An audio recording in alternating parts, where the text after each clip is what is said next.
want to welcome everybody to this demonstration.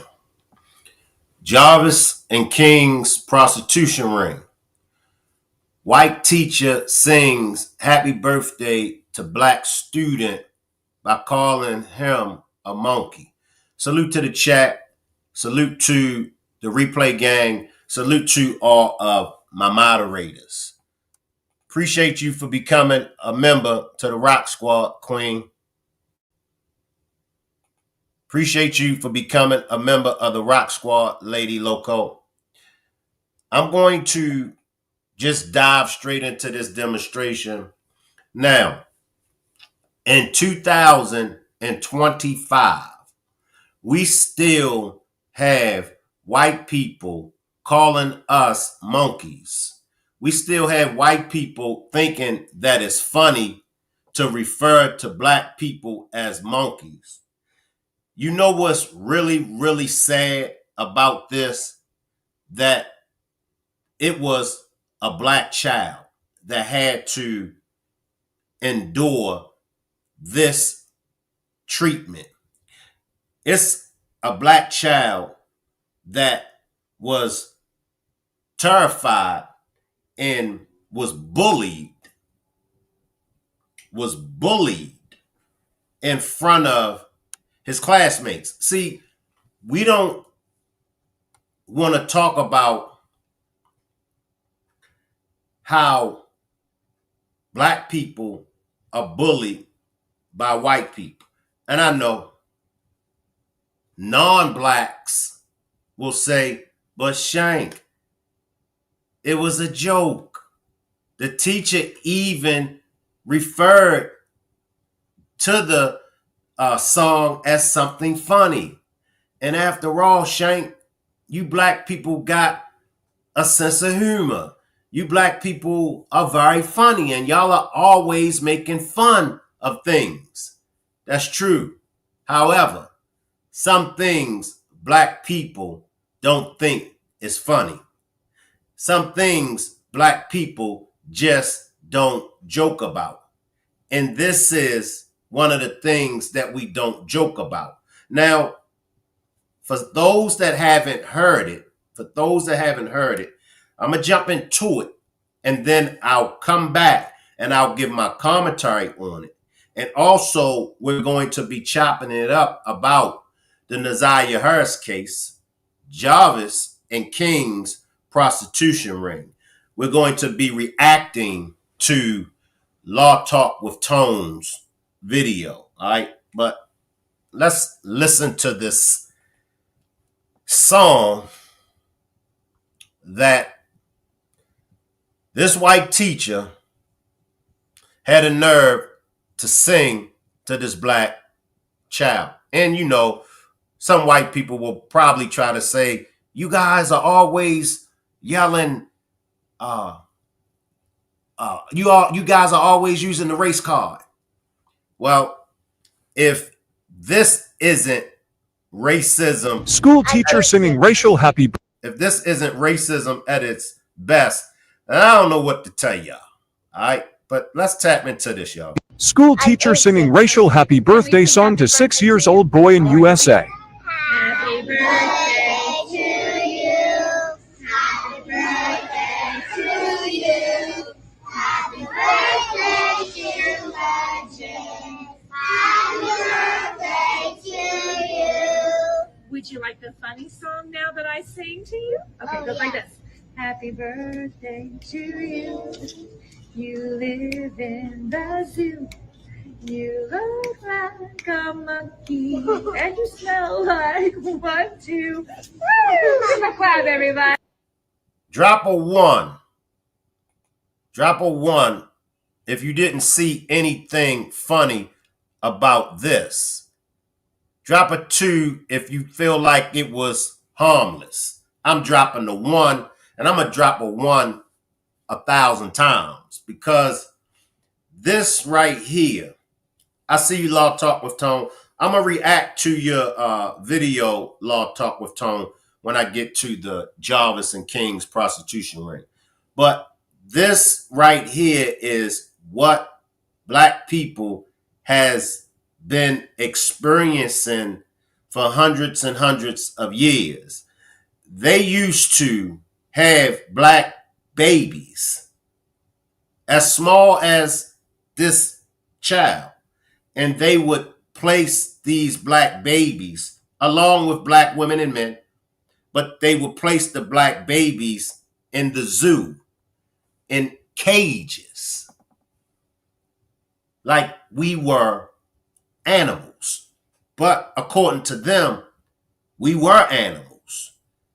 And that's why they treated us. And in my opinion, they treated us worse than what they treated the animals. But this teacher should be fired. This teacher should never, never. I don't care if she does jail time. I don't care if she becomes a born again Christian. This teacher should never be allowed to work around children ever. And I'm going to tell y'all why. Because she knew exactly what she was doing. And y'all know my favorite word. And I got to give her the funky ass award.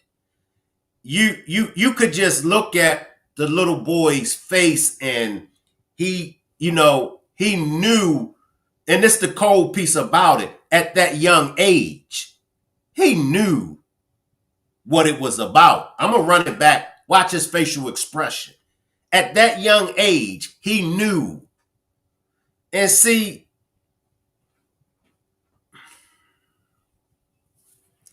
let me come to the chat. In a school full of Caucasian kids. Facts. Facts. 4. LOL. He was definitely not amused by that at all. Not at all. What, you live in a zoo? What makes this okay? It's not funny at all. Y'all see how bad we got it? We got it bad, y'all. 2025. We still get treated like we were getting treated 500 years ago. Facts. This is a new song. I am in my 50s, and this song was sung when we were younger. However, in this political climate, not appropriate. And the other little black boy in back either look at his face. That song was meant to clown. No teacher should be singing it to a child, and especially not a white person to a black child. Sad. That's sad, y'all. That's sad. Not a new song. Excuse me, y'all. Nothing new. He didn't think that was funny at all. I feel bad for that baby. That's like that M or whoever he was telling that little black girl to shut up crazy. That's facts. The baby's mom went to the news today. Yes. I reached out to his mom for an interview, hoping that she'll respond back and pull up over here with us. So she even knew it was wrong. Look how she laughed. Then she recorded it. Right. Where was this, Shank? I'm not sure. Give me a minute, Coy. But that's the cold thing. She recorded it. Like, what? And you know what's going to happen? Y'all know what's going to happen. Some white folks is going to start a GoFundMe account for her. And watch, that GoFundMe account is going to make it up to 6 figures. I promise you. And if any white person donates a penny to that GoFundMe account, shame on you. Mark my word, in a day or two, because she's going to lose her job. Mark my word, when she loses her job, somebody is going to start a GoFundMe account for her, and watch it reaches 6 figures.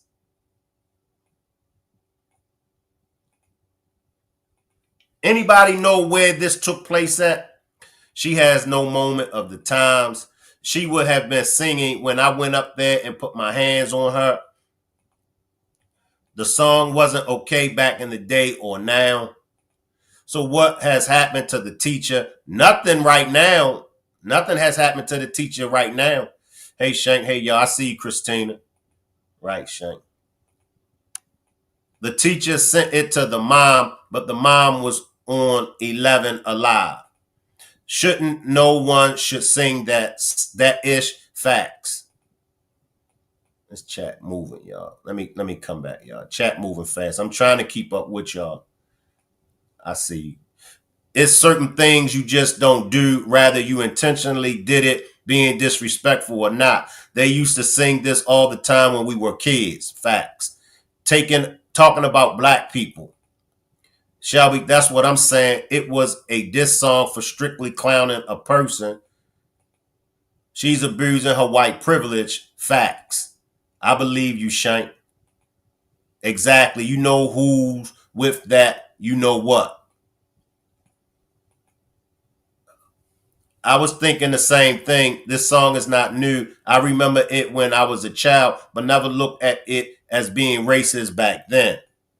Facts. Miss Minnie says, the teacher knew what she was doing. Not only did she disrespect the little boy, but she taught her whole class how to be racist. And those kids don't even know what the word means yet. Facts.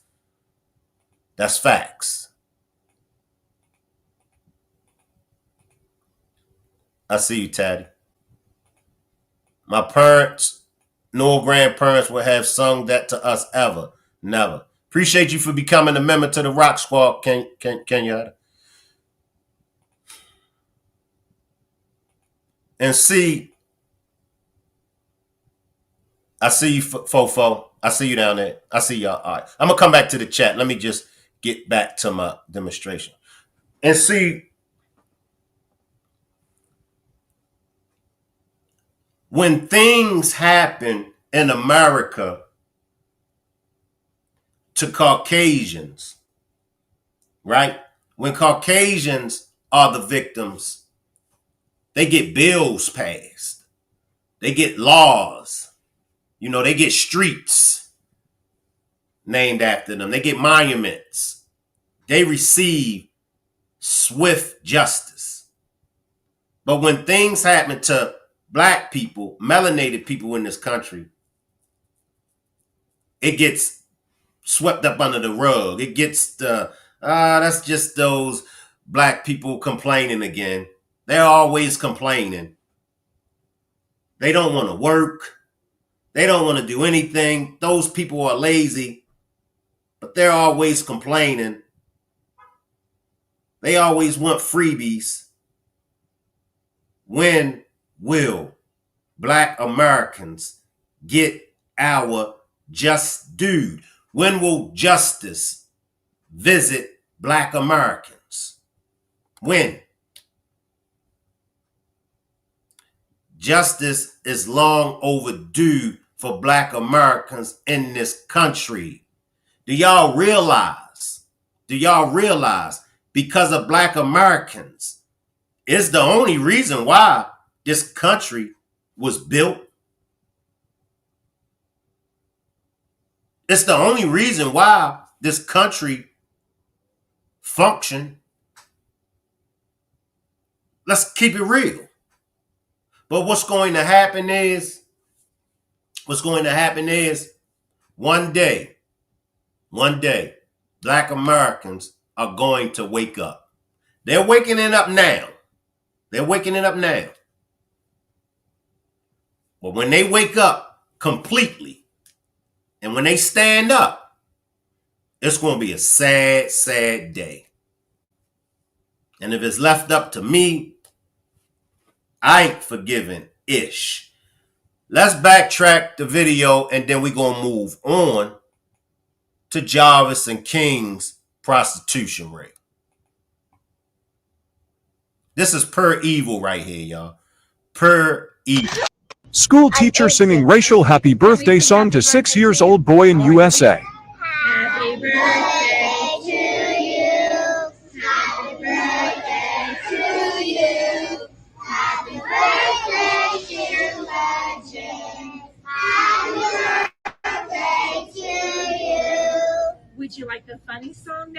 sing to you? Okay, it goes like this.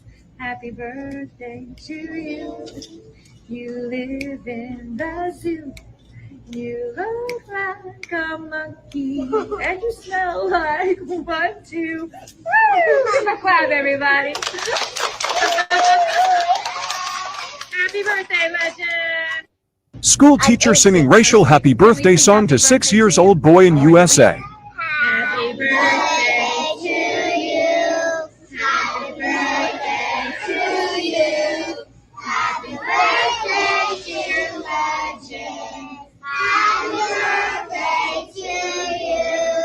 Would you like the funny song now that I sing to you? Okay, it goes like this. Happy birthday to you. You live in the zoo. You look like a monkey, and you smell like one, two. Woo! Give a clap, everybody. Per evil. That's just right down evil, dirty, and low down. Appreciate this super sticker, Evelyn. We'll come back because we're gonna come back to this, y'all, because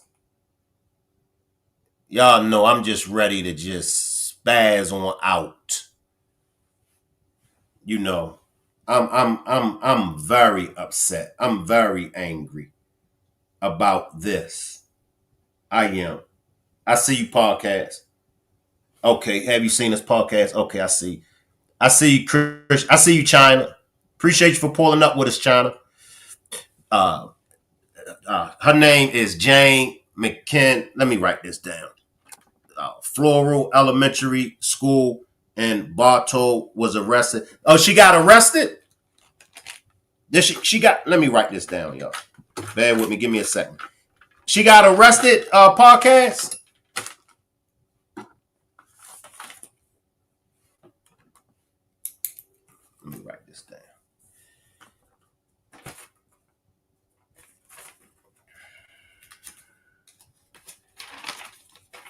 Well, she got arrested, as she should. Y'all know once I get up her picture, I'm gonna have a field day with her picture, y'all. If anybody got her picture, send it to me on Instagram. Shank Rock.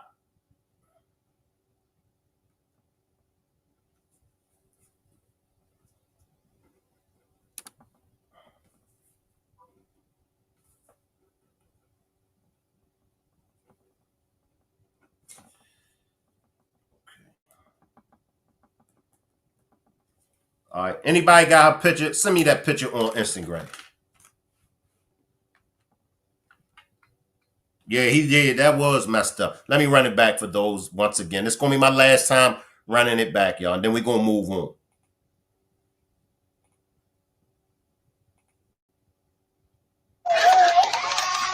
Happy birthday, legend. School teacher singing racial happy birthday song to 6-year-old boy in USA. Happy birthday to you. Happy birthday to you. Happy birthday, dear legend. Happy birthday to you. Would you like the funny song now that I sing to you? Okay, it goes like this. Happy birthday to you. You live in the zoo. You look like a monkey, and you smell like one, two. Woo! Give a clap, everybody. That's sad, y'all. That's sad. Let me get to Jarvis and Kings before I spaz, y'all. Let me get this. I want to spaz so bad, y'all. Let me calm my nerves down, y'all. So we're going to react. I'm not going to let all of Tone's video play. I'm going to let a little bit of it play. That way, Tone can get the traffic. So y'all go ahead over to Law Talk with Tone and watch the complete video. But let's react to Tone's demonstration.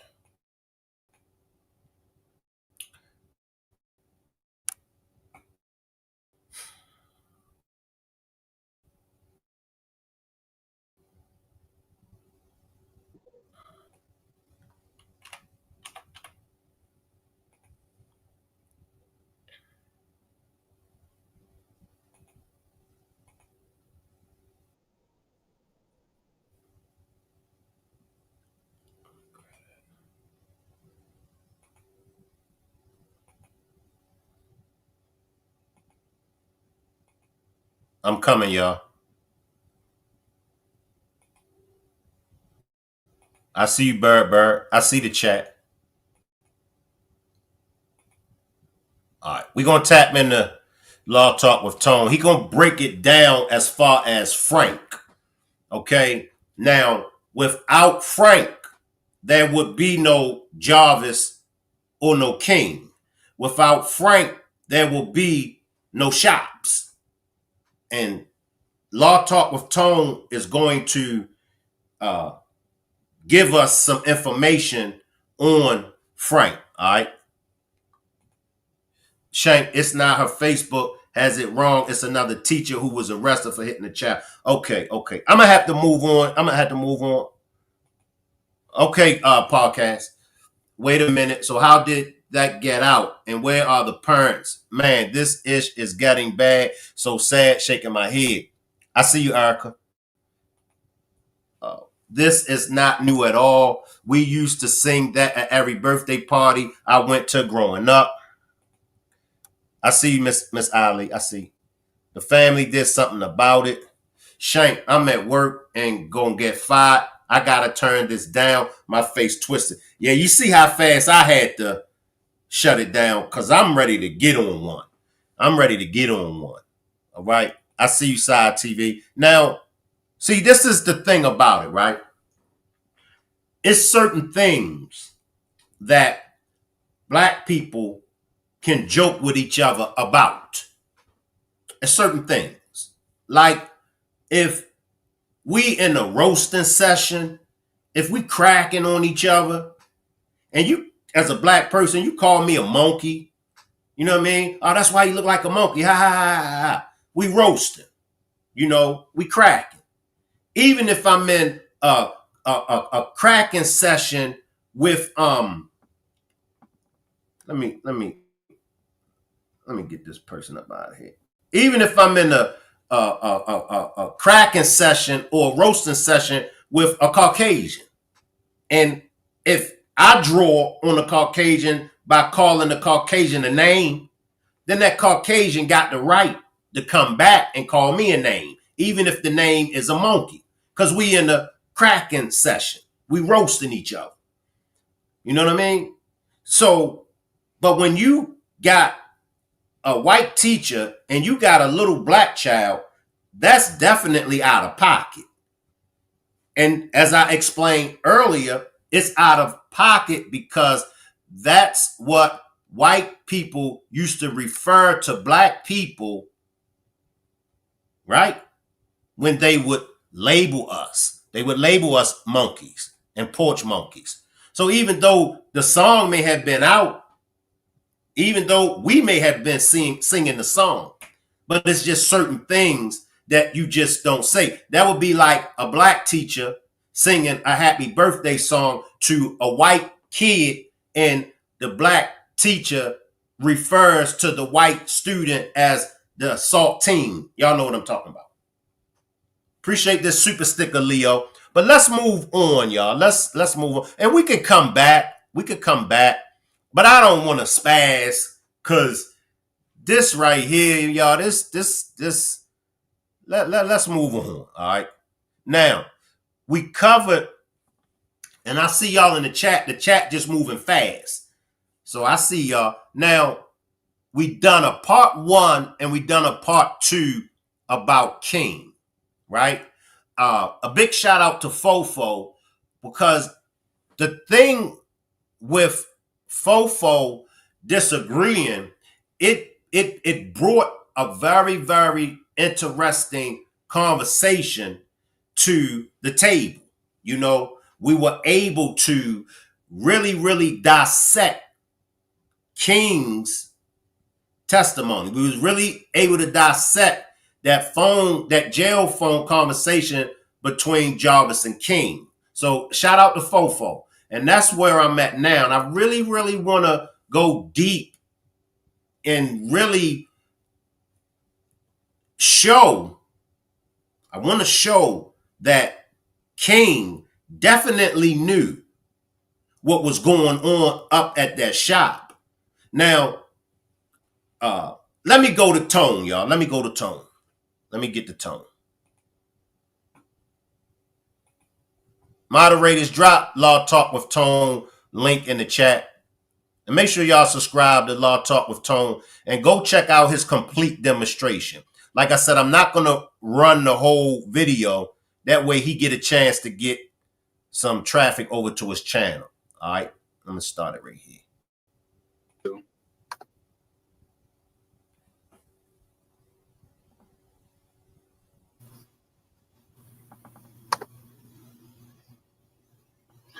All right, so this is Frank or Fadi. Child sexual abuse in the fourth degree. In the fourth degree, that's pretty much a minor. Anyone under the age of 17 is how the law classified in the state of Michigan. He actually did probation and did nothing. He actually violated his probation. But this is just a little bit of context of what I was showing, what I shared in the first video. But actually, after doing a deep dive, I found out that he actually has a criminal rap sheet that dates back to over 25 years, since the 90s, the late 1990s.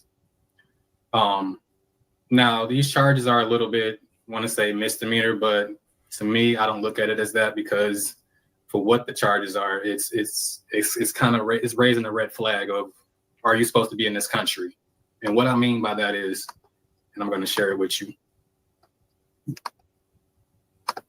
He has pretty much been in trouble with the law in every type of city: Dearborn, Detroit, Clinton Township, probably a few more, but me and then I'm a one-man army, I won't be able to search all of these, but I found a lot that goes back to the 1990s. And I'm questioning whether or not you're supposed to be in this country, because you have charges for things like no registration, no license plates, no proof of insurance, driving while license suspended, things like that. On top of you already trying to hide your name, probably so somebody can't, see your criminal record. It's like, what are you hiding? These are raising red flags to me. And why I say that is because those are the stuff that he's getting charged for is all of that has his demographic information is related to his demographic information, such as a name, which was fake, your date of birth, your address. Usually when people using fake names and aliases, usually they up to no good. That's how that go. Appreciate this super sticker, Tati. Appreciate this super sticker, Mary. When they moving like that, they up to no good. And he already got some inappropriate touching on his record. Listen to me, y'all. Listen to me. Now, and I said this on the previous demonstration, but I see a lot of new faces in here, so I'm going to reinvent what I said. Well, not reinvent, but I'm going to go over what I said in the previous demonstration.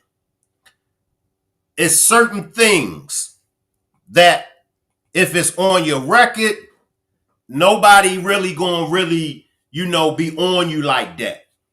Certain things. I see you, Mal's reaction. I see y'all, the chat moving fast. It's certain things. If you a dope boy, you got some drugs on your record, ain't nobody tripping. You a stick up boy, you got some pistol charges on your record, ain't nobody tripping. Can I get everybody to give Mal's reaction a warm welcome? She's new to the channel. If you got some assaults on, ain't nobody tripping. But anything that got to do with inappropriately touching women or children, you're going against the man code. When the case first came about, I said, even before King's report card got out, I said that either King is a part of the stuff that Jarvis had going on, or Jarvis got something on King because ain't no man. And King is a criminal. King is a convict. That's against the convict code, right? Appreciate you for pulling up with us, faces. Make sure everybody give all my new subscribers a warm welcome, all right? The chat moving too fast, so moderators and Rock Squad, when they drop it in the chat that they're new, make sure y'all give them a warm welcome, all right? Give all my new subs and anybody that's their first time coming out of bushes, make sure we giving them a warm welcome. But King went against the code. King is partners with a pedo. Now, Fofo, I know how you feel about King. And there are some other folks that feel like King didn't know what was going on. Once again, listen, women go by this code. Even women got, us men ain't the only ones that go by this code. Women go by this code. So on that phone conversation, on that jail phone conversation, and you right, Fofo, Jarvis wasn't locked up yet for the Naziah case. You right. He wasn't locked up for that. But even still, when you listen to that jail conversation, King ain't really upset with Jarvis or nothing. He just like, what's up, my guy? What, you all right in there? What's going on, my guy?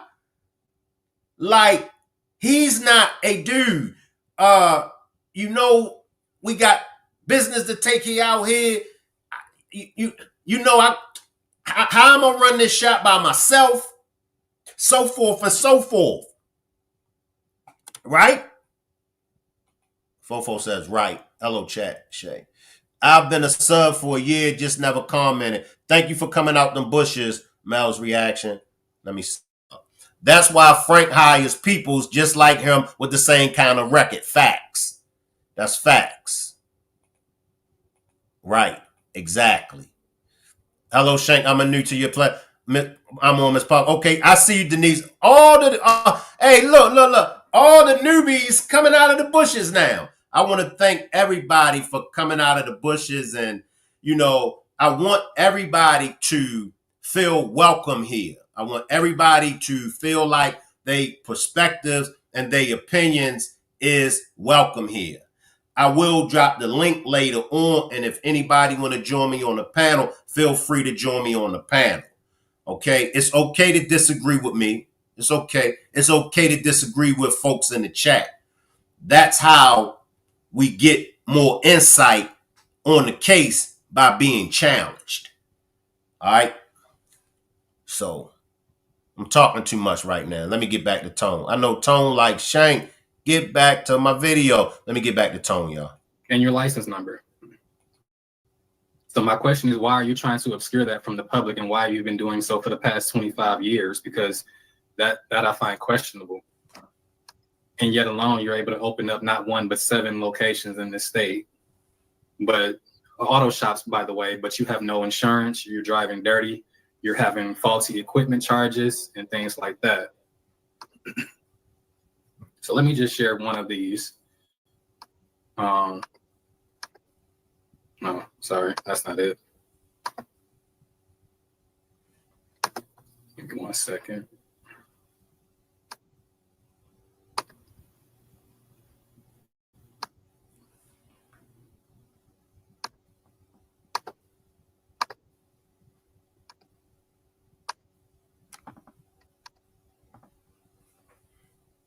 Here we go.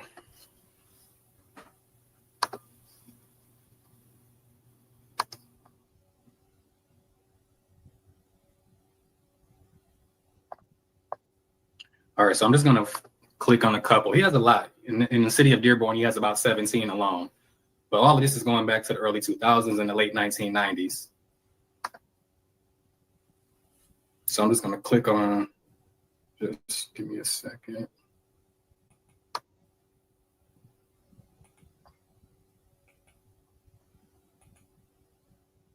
Okay, this is not the one I was looking for. Give me 1 second. That's just a violation of a seatbelt ticket.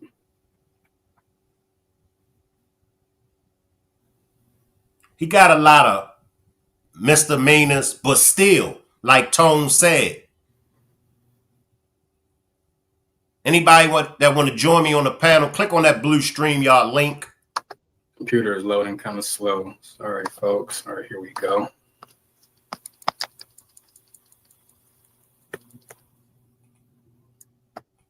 Let me grab this comment.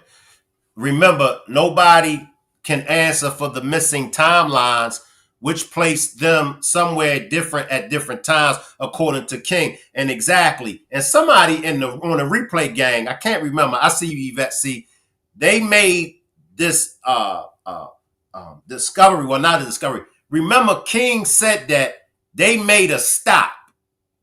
Him and Jarvis with Naziah. He said they made a stop.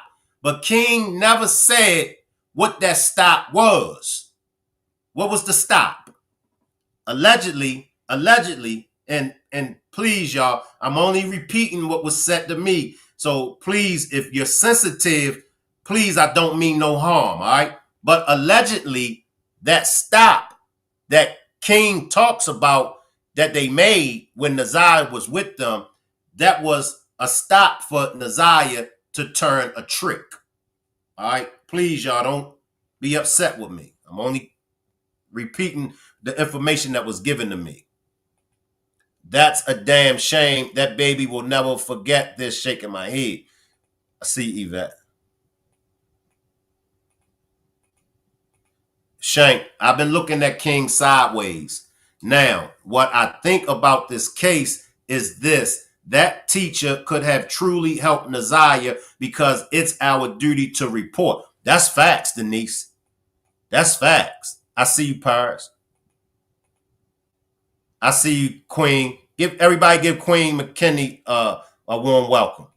And the lady name that starts with a T never said it. That's facts.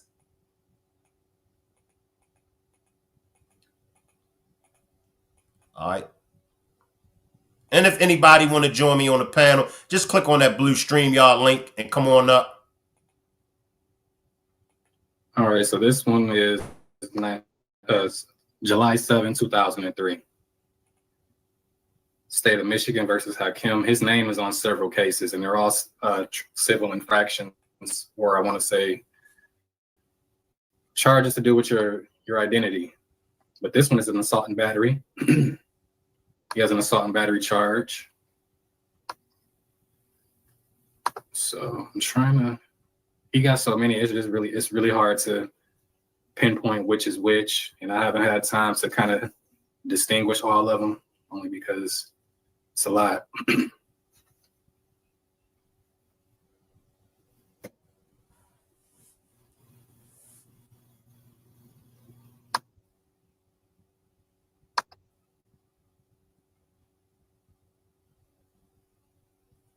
Folks, so let's see. Okay.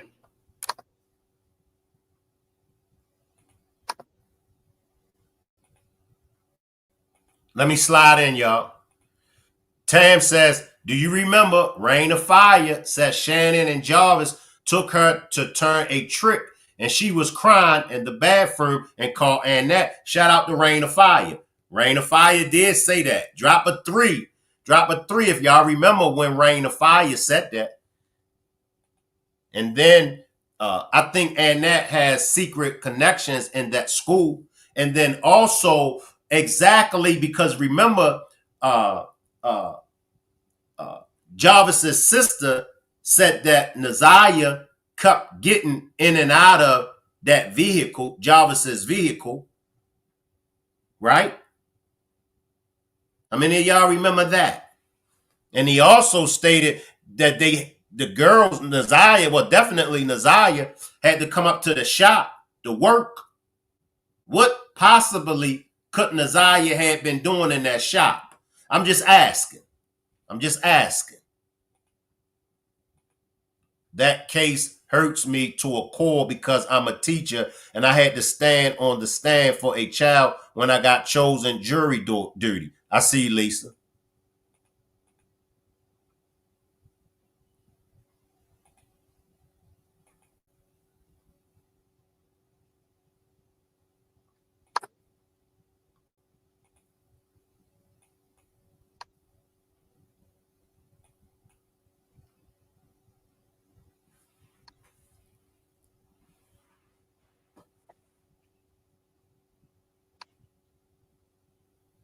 Okay. Give me 1 second, guys. I'll be right back. Appreciate this super sticker, Lisa.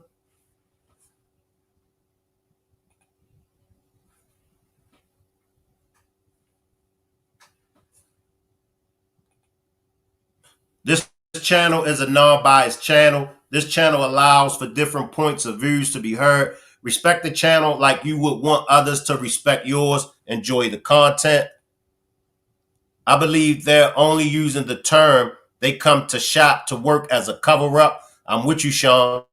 And that said, Naziah came outside around Jarvis when Shannon was there. But y'all would let her and Janiyah go to the shop unsupervised. Let's stay right there, Shay C.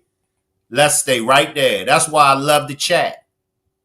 That's why I love the chat. You couldn't have said it no better than that.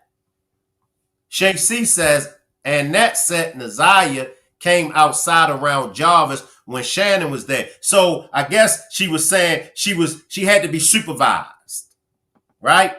Only time she could go out there is if Shannon was there to be supervised around Jarvis. But at the same time, it was okay for her to go up to the shop to work without being supervised. Appreciate this cash donation, 80s, baby. Appreciate that cash donation, 80s, baby. But I'll say it again. They want the content creators to stop. They want the content creators to leave Shannon and Annette alone. I ain't doing it. I agree. That's cold talk. I see you, caller. I'm not leaving Shannon and Annette alone until they are behind bars, charged with something. Now, I can't be sure right now what they should be charged with, but Shannon and Annette, they need to be charged. And I won't stop until those two are charged.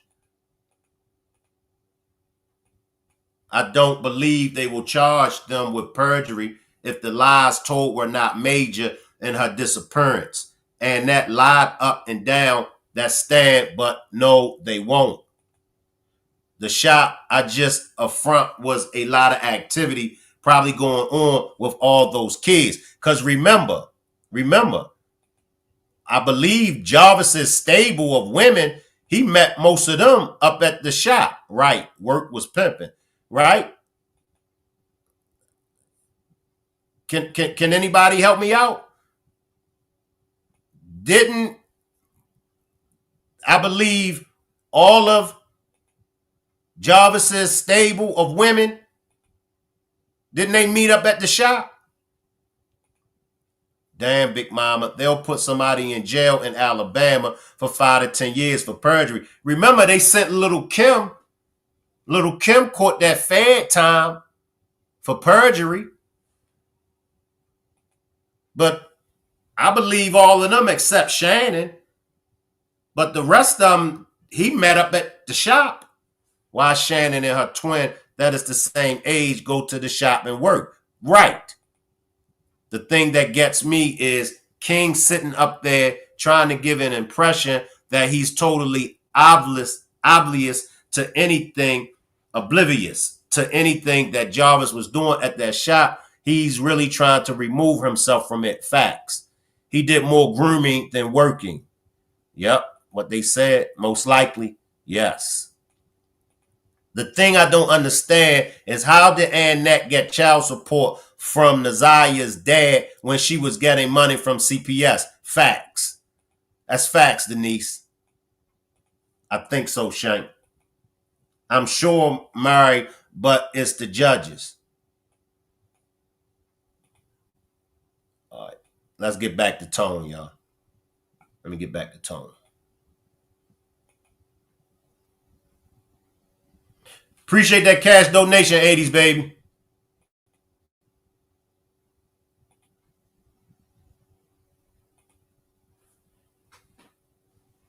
Thanks so much for holding, guys. I appreciate that. All right. Computer be loading slow, and I can't hold all of these links up on my website. On my computer. Okay, so here's what I'm referring to. Here's what I'm referring to, for example. Registration or plate violation. This was back in 2011. Of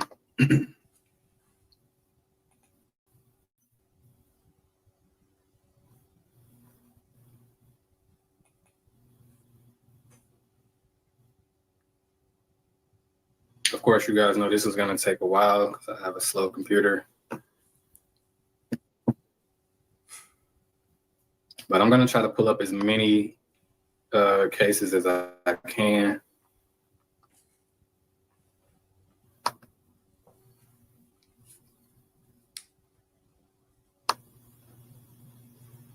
Okay, here's another one. Well, that's improper passing, but that's not a, that was the same day that he got the other one. Give me another minute. Appreciate you becoming a member. Never fake it. I keep it real. And that's why Frank was hiring Jarvis. Try to find some other ones. And I know he has something in Clinton Township as well. And I want to say Redford, but I have to verify Redford. But I know for a fact it's Clinton Township, Detroit, and Dearborn so far. 2 out of the 3 counties is Wayne County, and the other one, Clinton Township, would be Macomb County.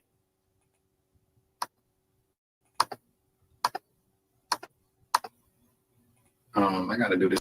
Denise wants to know, why do all of these women favor each other? Okay, now the woman that's on the left by herself, this is the woman that inappropriately touched Jarvis when Jarvis was 13 years old. All right? Remember, I done the demonstration, the bottom of the rabbit hole. And this is what I found at the bottom of the rabbit hole. This is the woman. Because remember, y'all, Jarvis was inappropriately touched when he was 13. And this is the woman that inappropriately touched Jarvis. So now when we look at his stable, now we can see some comparison, right? Y'all can see it. Appreciate this super sticker, Felicia. I see you, Lady V.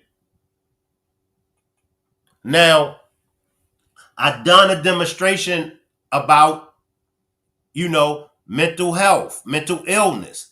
And if they would have got Jarvis the help that Jarvis needed when he was inappropriately touched, I don't believe that he would have turned out to be the monster that he turned out to be. Right? And by them not getting Jarvis the help that he needed, what they say, hurt people hurt people. It's like, when you getting high, it's like that first high you get, and you continuously chase that high, but you never get that same high. Appreciate the super sticker, Denise. So when you look at them, they all dark skinned.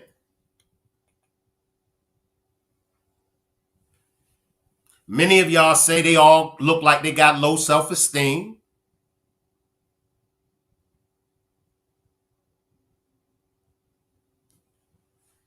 No excuses for Jarvis. No excuses for Jarvis. I was just speaking on his stable, and I was just speaking on the woman that inappropriately touched him. Security code crap. So Tone is just basically giving us the rundown on Frank. And I want to start with Frank. So that's why I'm reacting.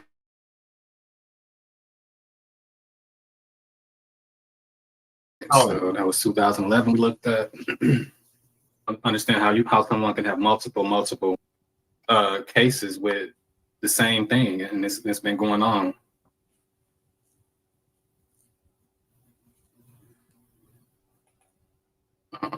This is nothing.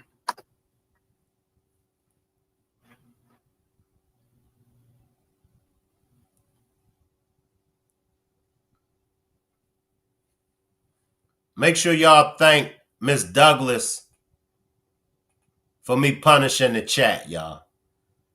Make sure everybody thank Miss Douglas for me punishing the chat. Miss Douglas says, Shank, your funky ass torturing us for nothing. We haven't did anything to deserve this type of treatment. I'm the only one that can use funky ass. So make sure y'all thank Miss Douglas for Jarvis's infamous picture of his stable of women. Lady V says, Shank, maybe Jarvis' family did not know he would become a pedo. That's true. That's true. That's true.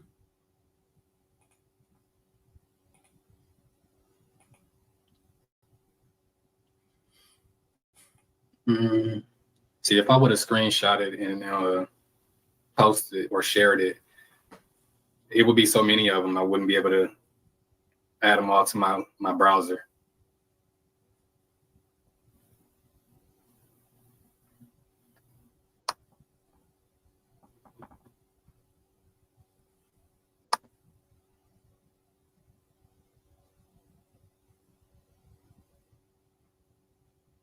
This is another one.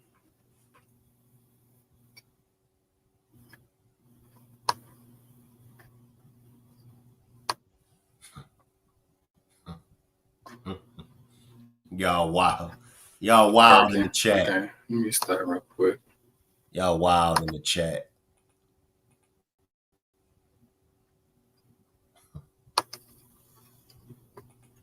Let's go to the earlier years. That's what I want to do.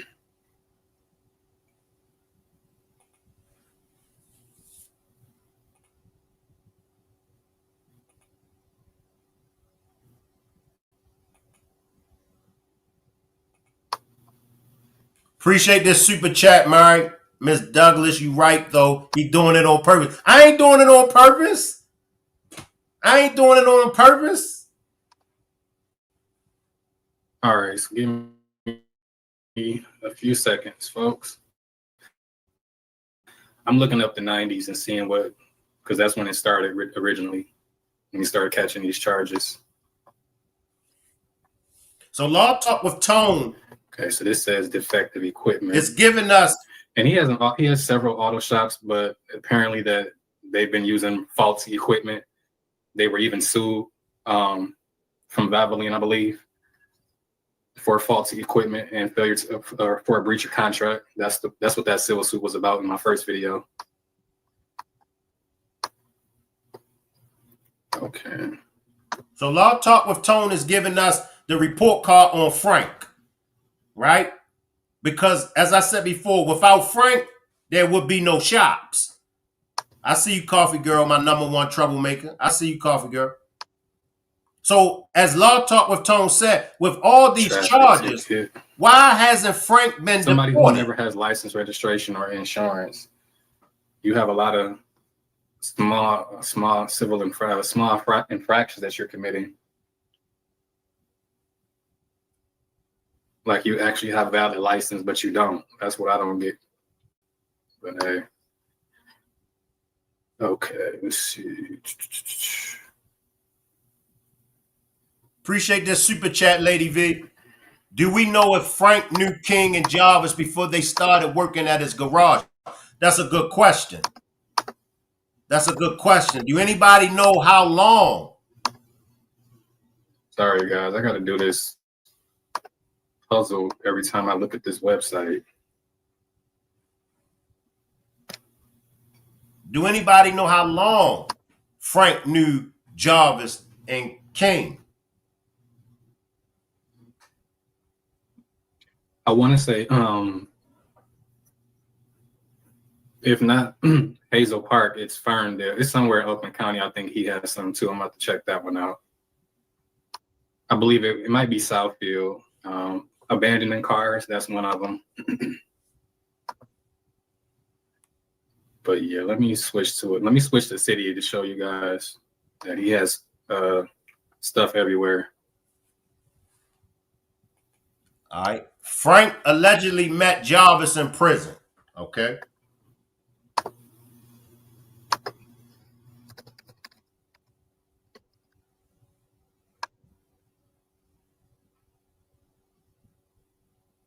I think Tone answered this.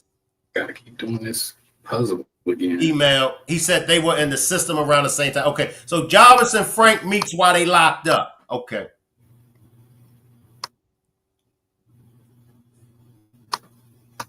Appreciate this super chat, Mouth Deuce. Dang, Shank. Why every time I come in at the wrong time when you're torturing the Rock Squad? I don't know, Mouth Deuce. I don't know. The troublemakers of the Rock Squad need to stop being troublemakers. They need to stop getting the chat. Okay, so he has two in Clinton Township. Let's see.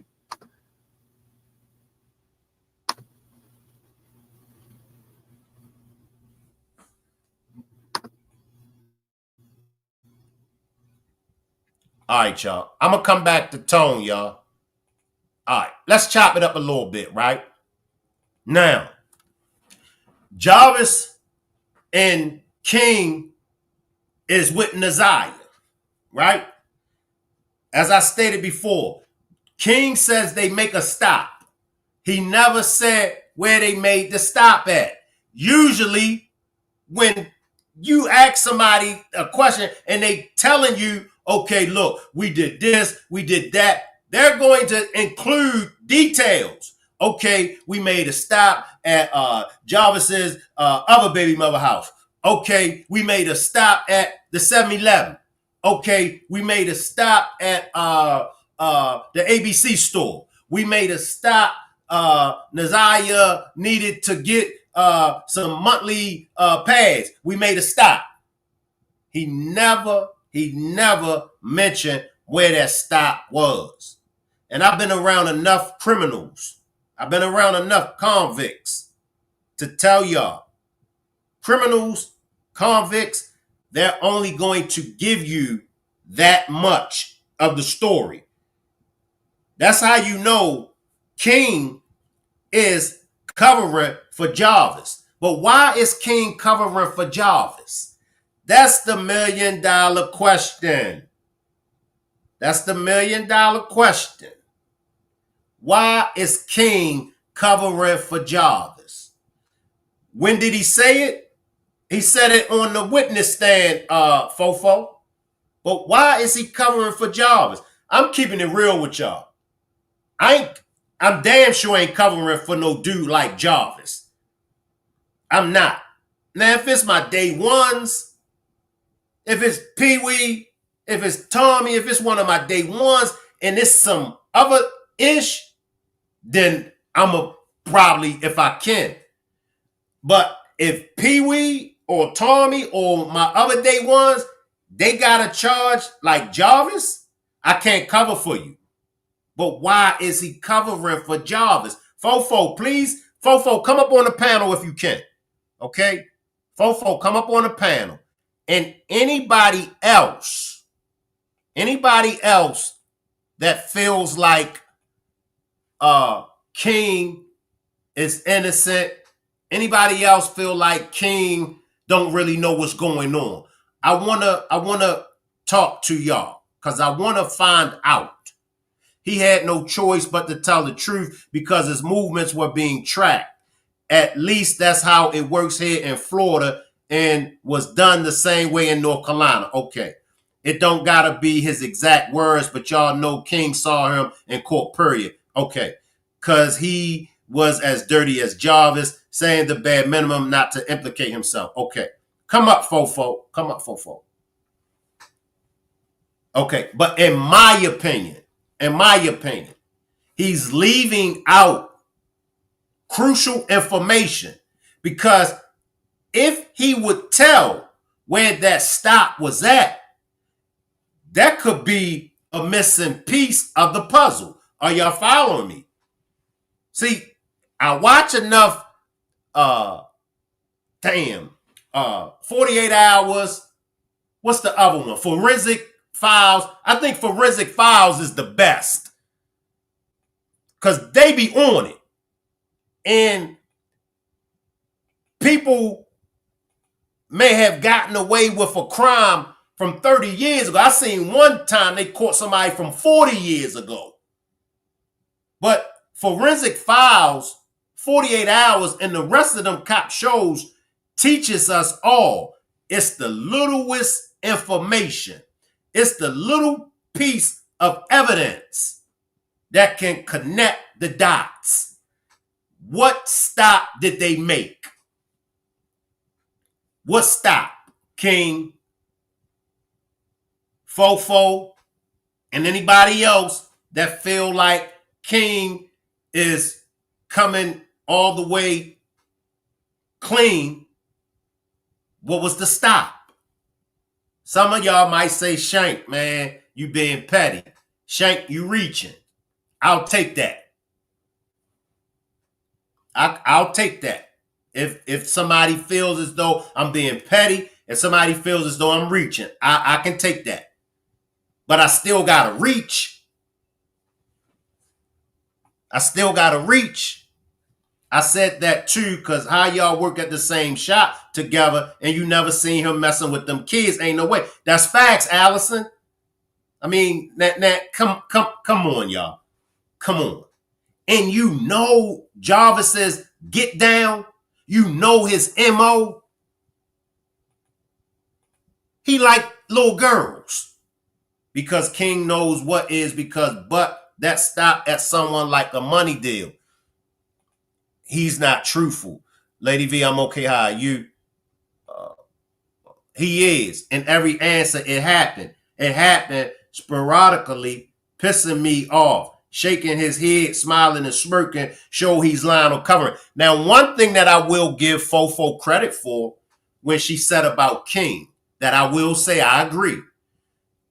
King did answer all of the questions just like that. Unlike Shannon, you know, Shannon had to think. But King, and I give Fofo that, King was on it.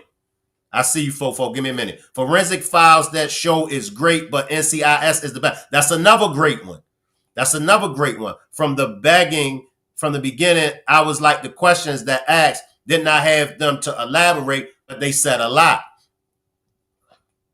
Cordell is scared of Fadi and Jarvis. Tess, he's SO. Let me bring up Fofo. Salute, Fofo. What's going on, everybody? I see you, Shantae. Let me read these two things. King was driving. Why didn't he take her home? He had all evening. Why was Nazai? You right. I figured he covered for Jarvis because he knows what's going on. Jarvis has something to hide, but so does he too. I think that's what you were saying. I see you, Shelly. All right. Now, Fofo. Mm-hmm. Talk to me about why didn't King say where they stopped at? He only said they made a stop. When did he? Can you tell me where that's at? I'm not saying he didn't say it. Right. It's when he was on the stand. No, I know, but I'm saying I need to hear it so I can see. Maybe I need to watch it again. Or is it a timestamp I can go to real quick and then come back up? What's the timestamp? Huh? All right. Let me get to the timestamp. All right. Let me let Tone play just a little bit, y'all, and then I'm gonna go to the timestamp. Hold tight. Okay. Mofo. Let me let Tone finish playing a little bit more.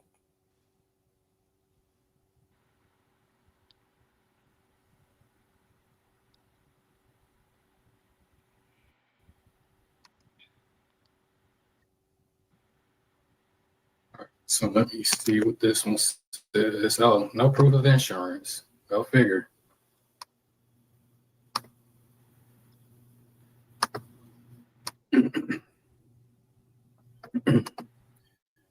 share this. All right. Thought I was sharing it the whole time. All right, so we have no proof of insurance, Clinton Township, around the same time as the other one.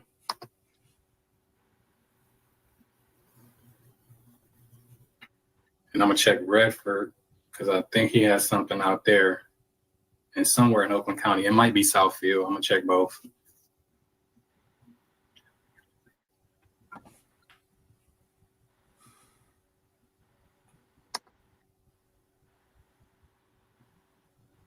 This one is probably no license or registration or expired plates, one of the two.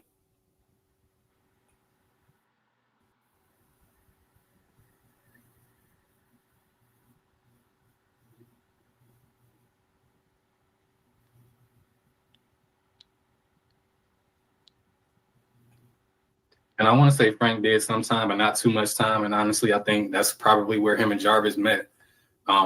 They're only a year apart, so I can see them running in the same circles, and being how they're PDF offenders, they are more than likely to run in the same circle.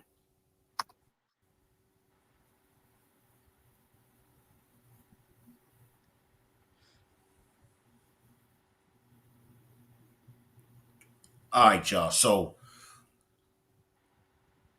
make sure everybody tap into Law Talk with Tone and finish watching his complete demonstration. But he just gave us a report card on Frank. Like I said, Frank been in trouble with the law numerous times. Why hasn't he been deported? Let me go to King and his testimony talking about they made a stop.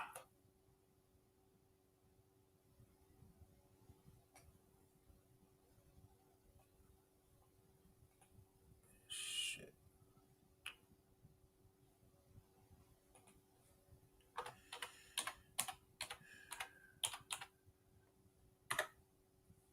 Did you have a chance to look at the transcripts?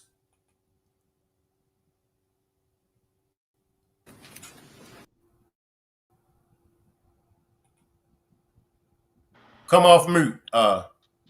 Did you have a chance to look at the transcripts? I didn't even look at them. You ain't tapped into it? No. Appreciate this super sticker charger, girl. Mm-mm. Nope, I left it yesterday. Appreciate this super sticker charger, girl.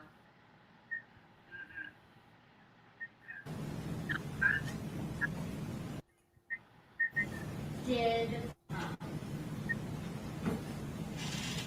Jarvis Butts ever mention to you about his niece being missing? No.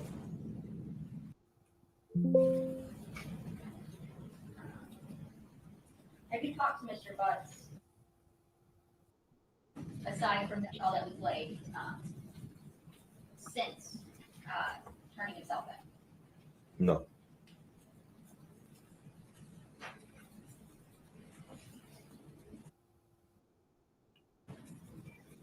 And Let me try to find. do you know someone? Do you know any of Jarvis's siblings? Yes. And which sibling do you? I met his brother and I met his sister. You talked to his sister. Well, start that.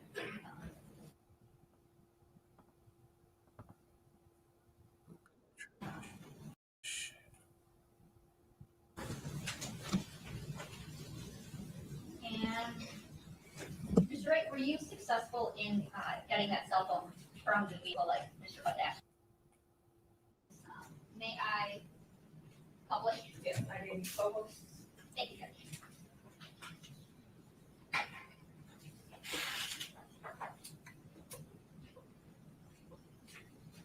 It's going to take me a while to find this fofo.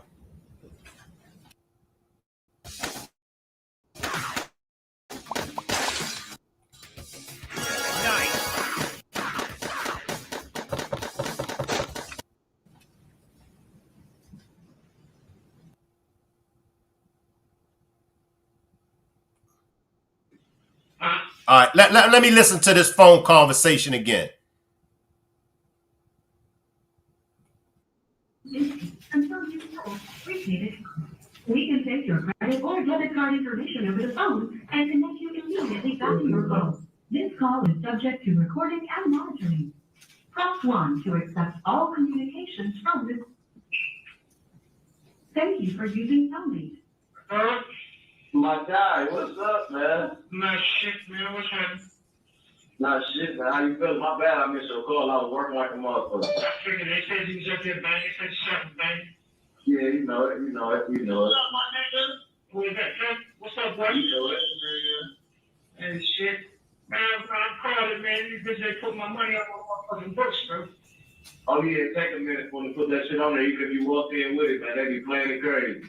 Yeah, I swear to God. Hey, you got a machine and shit. You show you straight, you need something. I mean, I'm getting a couple hours for that, man. I have money on my books, nigga. I came in with money. Oh, yeah. Yeah, so they put this shit on my hookup. I was looking for the tablet. I get them up $0. That's some bullshit. That shit crazy. Yeah. How is it, though? Man, that's some bullshit. I'm really gonna be quarantined on this whole shit, bro. Oh, yeah, they got you on that quarantine club for how long? 3 days? I don't know how long, nigga. Shit, I'm about to be the only one in this bitch on my part. You say, what happened? I said, shit, I'm about to be the number here in this motherfucker. This bitch. Okay. Yeah, so. What you need? Huh? No, I was trying to tell you what that customer needs. Man, listen. You straight? Yeah, my nigga. Huh? So yeah, I'm good, oh shit, yeah. You got Tasha number, right? Yeah. So Dig, I need you to call her one thing, nigga, and get that truck up there, nigga. Get my phone out there backseat, bro. Oh, man. All right. Well, I'm about to get the truck up there. What tell her? Tell her you gonna, you fuck around. Let me just say something, Fofo. You heard King's response when Jarvis mentioned to him about getting that phone. Did y'all hear King's response was, oh, man. As if to say, damn, yo, you left your phone? What you think of that, Fofo? Just nothing serious? Wait a minute, say that again, because the camera, the video is like kind of not on the same. What did you ask me? So Jarvis mentioned to King about getting the truck and getting that phone, and King's response immediately was like, "Oh man," as if to say, "Damn, you left your phone." I mean, but see, we got to remember that at this point, okay, so now if we're gonna paint the picture that, at this point that he is in jail, right? Now, this is before he was actually accused or charged with the whole Naziah thing. Now, if King is really down with everything Jarvis is doing, he know exactly everything he doing, then, I mean, this is a business as usual call, right? So why would he be shocked if he already know what happened? And, he wouldn't be shocked. He wouldn't be shocked about, what Jarvis is talking about. But to me, what it sounds like to me is Jarvis and him was talking, and maybe Jarvis didn't tell him what he was basically he was just telling him that he went in there for that gun charge. So that let me know that by this conversation, he was excited to talk to him like they homies, they boys. He didn't call them before, so I mean, he already talked to him. So, and then they know each other on a personal level because it's another guy back there in the jail with him, giving a shout out, whoever that was. So, I think that this is what I'm saying. I truly believe that King know who he dealing with, as far as Jarvis. But I think Jarvis do a lot of lying too. Jarvis do a lot of lying. Drop a 4. Drop a 4 in the chat if maybe Jarvis does a lot of lying and King is, on the blind side of things. King don't really know what's going on. Drop a Not 4. everything. I want to say it like, oh, he just I don't know what's going on. I don't want to say that.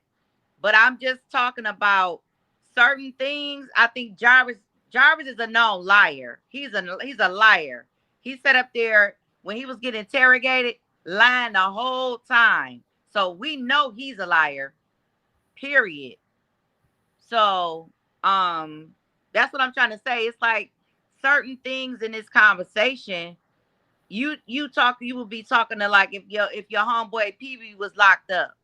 That's how y'all would be talking to each other. Like, yeah, man, just kicking it with each other. But let me say something. I'ma ask Pee-wee. I'ma say, yo, you good? But I'ma say, yo, what they got you on? What they charge you with? Pee-wee gonna say the same thing. Yo, what they got you on? And then let me say this. Let me say this. And with what Jarvis had going on, even though he didn't get charged yet with the Nazaria Harris case, Jarvis was pimping. Jarvis had some illegal activities going on, right? Mel brought it to our attention. Jarvis was the plug. So Jarvis had some illegal activity going on. So now, 9 times out of 10, I'm going to be like, but I'm going to talk in code. And that's why many people feel as though that phone conversation, Jarvis and King was speaking in code. So I'm going to be speaking to Pee-wee in code. Pee-wee going to be speaking to me in code. But you going to catch it. You going to make reference. So now let me just say this. Did you pick up on any codes that Jarvis and King was talking? To you, did it sound like they were speaking in codes? Yes, I definitely feel like they were speaking in code. Like, I don't know who brought up the fact that the phone could really be the gun or whatever, you know what I mean, or some type of weapon or whatever that was used. And it's either it was a code because that weapon or with the phone or whatever have something to do with the whole Nazaria thing, or literally he did not want the girlfriend to find that phone, to find basically if it's something to do with Nazaria, it was in that phone, period. He didn't, but Jarvis could be trying to get that phone and not letting King know why he really getting that phone. You get what I'm saying? So I mean, it can be either way with Jarvis. When it come to him, everything he say out lying out of his mouth. He lying every time he talking. So it's hard to say. It's too hard to say about that. But it was like he was trying to tell him, like, getting that phone was very important. Yes. And then another part, how Jarvis really is like the ringleader of everybody. Just like just like he was telling that girl, one of his baby mamas or his girlfriends or whoever, make sure you clean out that car and don't let anything I touch, clean it off. Don't let nobody, don't, you know what I'm saying? Don't let nothing that I touch, like basically clean up behind me, whatever the case may be, which is the same car. I know I'm skipping ahead a lot, but it is the same car that those that Nazaria's glasses was in that car. So you know what I mean? Like that was later. That's later on. So I don't want to jump ahead too much. But I'm just talking about how. Go ahead. I get you. I get you. But let me take this super chat. Appreciate this super chat sent. King ain't trying to go down. He's saving his own, you know what, while yetting to save his boy at the same time. See, here's my thing with King, right? Now, if King was a square, if King worked a 9 to 5, if he ain't know nothing about the streets, all right. But We talking about a criminal. We talking about a convict. You know, we talking about somebody that's street smarts. Yes, but we also talking about somebody like we was talking about the other day. Two criminals can live by two different codes just because they both criminals. No, You know what I no, mean? no, they can't. No, They can't. this is what I'm this is what Go I'm ahead. saying by that. Now, they both criminals. We know that. So here's one thing that I know that I had experienced this before. Somebody that I knew was doing business with somebody that was doing something like this situation, right? But they didn't know that at first with this person. But they both in bed with each other, right? So when they found out about that, they didn't want to like do personal stuff with them, but they still was doing business with them. So that's what I'm saying. Uh, uh Somebody who getting money together gonna still try to get that money, but don't necessarily mean that you agree with everything they do. But And let me say this, and you're right. You might got both of them dope boys, right? right, But then one of them is a dope boy and a stick-up boy. yeah, Now his partner is like, I don't really approve of the stick-up game, but that's your thing. Don't yeah, but bring it I'm around literally me. talking That's about let, let, let me finish. Okay, let me know what you're talking about because you might be talking about what I'm about to say. What are you talking about?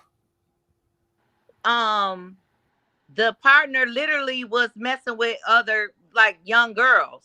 Get what I'm saying? Okay, okay, So okay. Now stay right there. Appreciate this super chat, Charger Girl. I thought you needed a super sticker. I didn't see it say super chat, so here it is. Appreciate you for the super sticker, Charger Girl. Now, this is the code that all men live by. This is the code that definitely street dudes live by. I don't care what business we may have going on. I don't care how much money we bringing in. If you messing with kids, I can't rock with you. You know what I mean? So that's my issue with King. And I can bring all kind of street dudes up here from all over. They're going to say, I can condone maybe this, I can condone maybe that, but they're going to say, I can't condone nobody, no partner of mine messing with kids. So with King now, and this is why I'm glad I got you up here. What if King didn't know nothing about Jarvis messing with these little girls? Let's go back before Jarvis got locked up for anything. What if King didn't know? Could that be it? Do you think King, with everything that was going on, do you think King was just maybe too busy to peep what Jarvis had going on? Do you think King just ain't see it?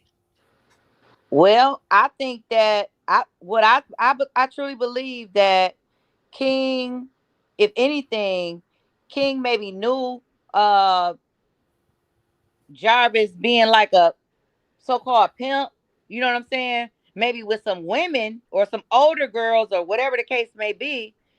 But here's the real question.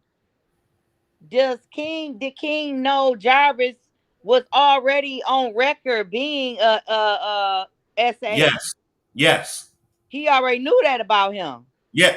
And that's what I'm saying. Yes. Right. Yes. So, but he still chose to go into business with him That's what I'm even trying.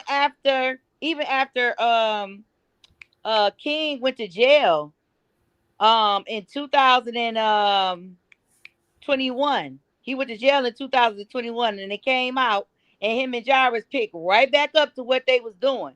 So he down with him with something. You get what I'm Okay. saying? Okay. But when it comes to, that's just like saying, okay, we all know that Jarvis is guilty of being a touching on young girls, and especially with Naziah, right? We already know that's a done deal. But the difference is now it's different when you doing that and you red rumming somebody. That's a Okay. whole different. You get what I'm saying? See how things like Yes. change over, and it's Yes. like, wait a minute now. You know what I'm saying? Yes. So first of all, I don't even know what King done been to jail for. I haven't found that out. He got we call it now, but we call it dirty. We call it dirty. You know what? But Okay. he got an inappropriate. He got prostitution. He got some dirty deeds on his Oh, report. okay. Yeah. Because I didn't know what I don't even know. I didn't even know what he was in jail for. Because that's what I was kind of like. What's really going on? How did y'all even hook up? Because they only been knowing each other since 2018. And see, that's when, and I'm not going to beat you down with it, but that's when the transcripts come into play. And I'm not saying you, but a lot of people in the very beginning, when the transcripts came out, a lot of people didn't understand the importance of the transcripts. But that's the importance of the transcript. It's in black and white. And Yeah. And go ahead. I Go ahead. did go back, and when we got off last night, I did go back, and I will admit that Miss Parker was right. I was wrong about when he said what was it? It was just one word he said about the man, about the guy that came to the on-call what is it? The mechanic that he was talking about. Yeah, the mechanic that was Yes. So a he foreign. did say Yeah. that. Okay, so I will admit that I was wrong. I stand corrected. However, I still say that, see, but this is a part of the timeline that you're saying that said that they made a stop. Now, when I wrote my little notes down, I don't remember him saying no stop. He said it. And just for confirmation, drop a 6. Drop a 6 in the chat if y'all heard King say they made a stop. Drop a 7 if y'all didn't hear him say that. Now was this before? Now was this when they was going to the auto parts store, or was it after? Okay, so everybody's agreeing. Because I can't remember. And okay, so 2 people says no, they didn't hear. When did King make that statement? Was it on their way to Ypsilanti, or was it when they was going to the auto shop? I don't know, because, and this is another thing too. When most of the times when auto shops, they call in parts. He said he called in the parts earlier that day. So we're gonna say between 9 and 12, he called the parts in. And so they never said how long, what time that it took for him to go up to the auto zone. He never said what time, but it was obviously some hours later. The Let auto me shop, check. yeah. Let me see if I could grab it. Let me see if I could grab it, y'all. Let me let a little bit more of this jail conversation play, and let me see if I could grab it. I lost a car that there too when we was moving the radiators from the seat. Now, You have 1 minute remaining for this call. reach my hand in that back seat. Yeah. So you reach behind that back seat, bro. The box right there, straight behind the middle of that back seat, bro. Okay, under it or in the back or in the back In thing? the back, like right in the back of the seat, bro. Okay. On the second row. You know you took the key. You took the key to the gate. It's the same key. I don't got that key to it. Yeah, you do. It's the same key to the lock and the door. Oh, okay. I didn't know that. All right. Yeah, just trying to keep up. Now, you know I got you. I'll put the money on the phone later, man. When I get around, baby, I will put the credit card. You? You get him on that. I told my wife and have her bring it up to tea. No, I don't need it though. If you send the same one, I got it. So I don't need it right now anyway. Just when I get the scrap out of there. Okay.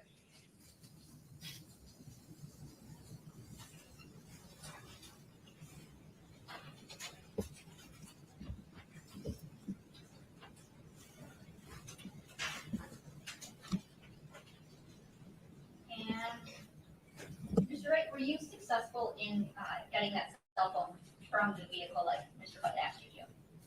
She came up there, but no, I wasn't successful. It wasn't there. Wasn't there? Okay. When we say she, who you refer to? Tasha, And who's Tashi that you know of? his baby mom. Okay. Did you look for it in the vehicle? Yeah, I looked for it. Okay. And you were unsuccessful in finding it?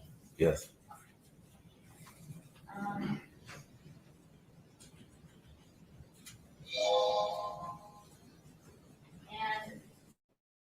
Mr. Wright, I want to talk to you now about the second time that you were speaking with Detroit police. Would it be fair to say that was just a couple days after your first time? It was not long, a few weeks maybe. I was off tether at that point, I believe.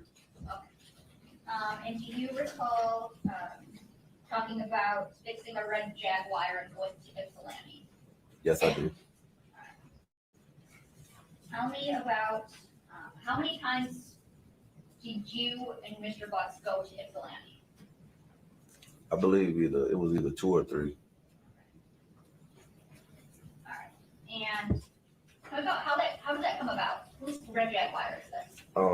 My son's grandma. Your son's grandma. So she called, said she was having some problems with it and asked if we would come look at it, which is not unusual. We do house calls depending on the person and where it's located, but this is my son's grandma, so of course we're gonna make the exception. She called and said she was having problems with the car, asked if we would come look at it. Went, assessed the car at her house the first time. I think we made a minor repair there. Not to the extent that it was the problem that she was having after the fact. Okay. So where red Jaguar located when you guys go out to see it? Mr. My son's grandma driveway in Ypsilanti off Michigan Avenue, I believe. All right. And who goes with you out there that first time? Jarvis. Okay. It's just you and Jarvis Butts? Yes. Okay. So you guys go out there and you assess, make a minor repair. Yeah. Does it completely fix the car? For that problem, yes. Okay. And then is there another time that you end up having to do work on this red Jaguar? Yes. Okay. Tell me about that. She drove the Jaguar for a while. It was doing fine. And then she said it was leaking something. I asked her what it was leaking. She said she didn't know. I asked her if she could get it towed to the shop. She said, yeah. So that your shop at 9,000 Connor? Yes. Okay. And who works on it at 9,000 Connor? Me and Jarvis. Okay. And what do you do when you finish fixing? Do you ever fixing the red Jaguar? Yes. Okay. And what do you do when you finish fixing it? We take it back to her. I called her first and asked her how she was planning on retrieving the vehicle. She said she was going to tow it, and I didn't want to cost her no more money, so I told her that we could bring it. Okay. And do you recall if that was on or about January 9th of 2024? It was on. It was on that day? Yes. Okay. So on that day, before you take. Come on, man. Tell me about how that day started for you. I woke up. I typically leave the house at 6 because that's what time I could leave. So I went to the gym. I got to the shop probably around 8:30. I don't know who opened the shop. I can't really recall which one of us opened it, but Jarvis may have been there already. A few cars came in, then the Jaguar probably got there maybe around 9 o'clock. I assessed the Jaguar. Jarvis left a moment. I had another mechanic. Being it's a foreign car, so I had a foreign car mechanic on call to help with the work, but he was busy, so he came. said he wouldn't have time to do it. So I think I Googled it, seen how it was done, and I proceeded taking the water pump off. Okay.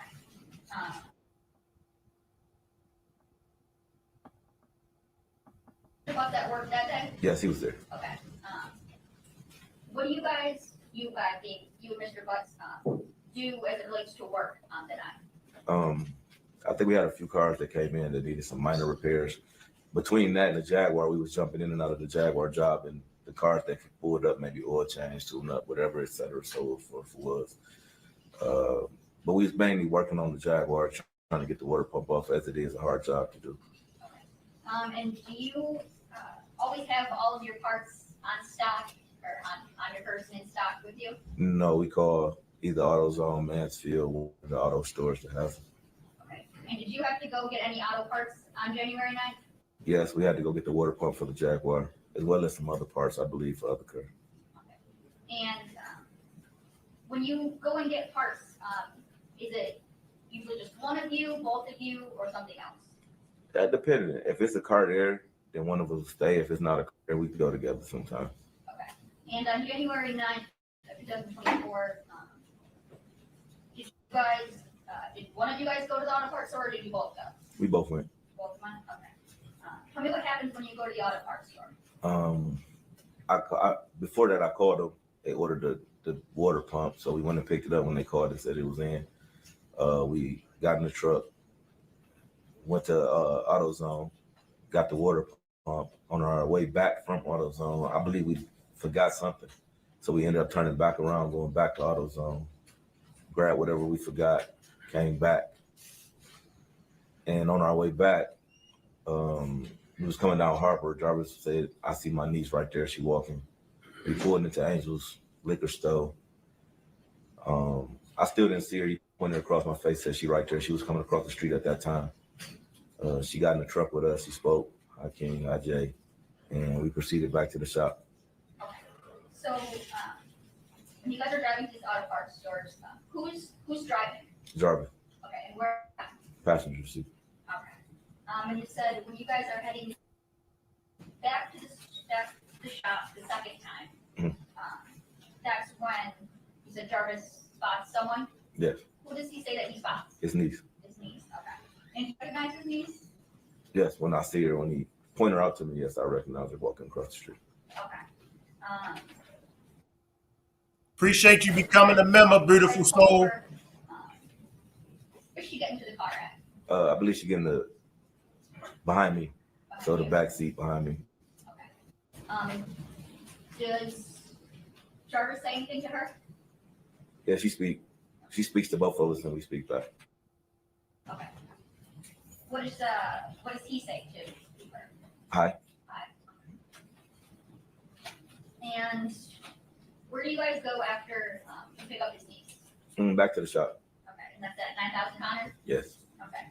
And what do you guys do when you get back to 9,000 Connors? He back in. We get out. We proceed to working on the Jaguar. I may have got out the car first with the parts, and he was in the car with her for a second. I got out, started working on the Jaguar. And Appreciate this super sticker 8. Now, what happens next? What do you guys? Now, let me just slide in. Now, he hasn't said it yet, but he's going to say, and so I do believe that once they drop the Jaguar off, I believe that he's going to say on their way back to Detroit, they made the stop. But let him finish. I believe she get out, get into the front seat, reposition herself to the front seat of his truck. It was colder that day. I believe she started the truck. We started working on the Jaguar, putting the parts back on. It took a little minute. Like I said, it was a difficult job, so it took a while. At some point, I believe his truck ran out of gas, so we had to stop what we were doing to push his truck to the gas pump so he could get some gas. So you said that she gets out of the car that you guys were in? Yeah. No, we was always in Jarvis' truck. Okay. So she gets out of the back seat and repositions herself to the front seat. so she can start the cover. And tell me what kind of car or what kind of truck Jarvis drive? Escalade. And what color? It's pearl white.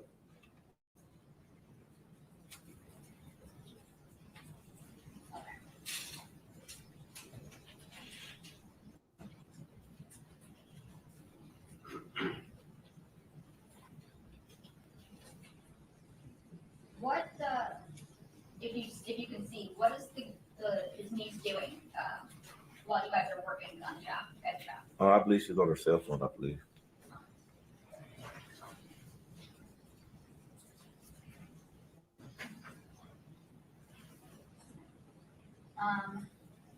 Does Jarvis ever take his niece anywhere that like, while you guys are working at the shop? No. No. Okay. Did you ask him if he was going to take her home at all? I believe I asked him was he gonna drop her off when the truck ran out of gas. We had to push it to the pump. It was just a distraction from work, so I asked was he gonna drop her off. No. And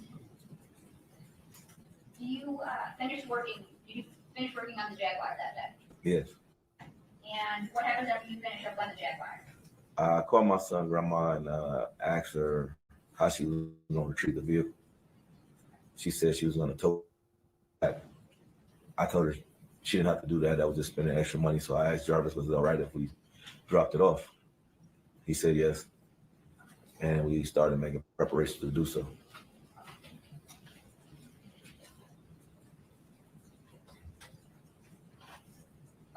Do you recall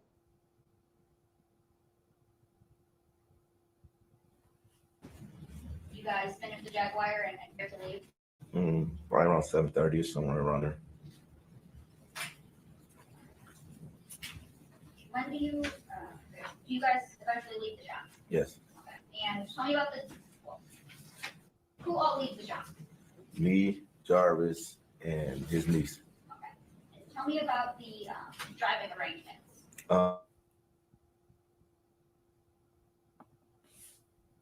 Drove my 300 and Jarvis drove the Jaguar. And where was his niece at? She was with him in the front seat of the Jaguar.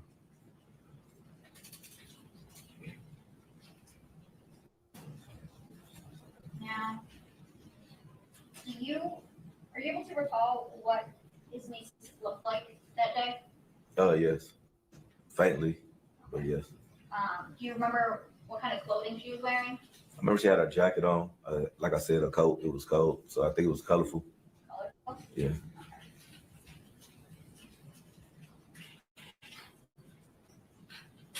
Appreciate this super sticker, Veronica.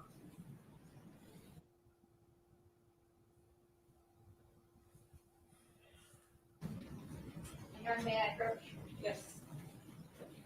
And Mr. Wright, I'm approaching the People's Proposed Exhibit 2. And I'm going to start to the top left corner. Can you tell me, is there anything that you recognize in that? The jacket in Channel 1. Okay. And is that a fair and accurate depiction of the jacket that you've seen his niece, Jarvis's niece, wearing that day? Yes. And I move for the admission of People's Proposed Exhibit 2. Any objection? Okay. So the admit as People's Exhibit 2. Thank you.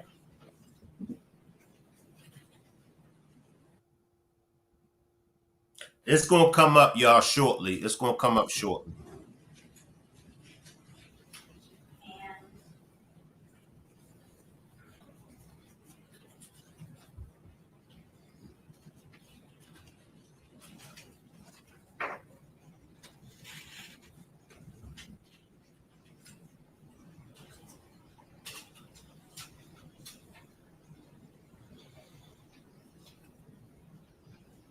And I'm going to show you your man approach. And then showing you it's marked Appeals Proposed Exhibit 3. Do you recognize what I just handed you? Yes. Thanks. And is that a fair and accurate depiction of Jarvis's niece as you remember?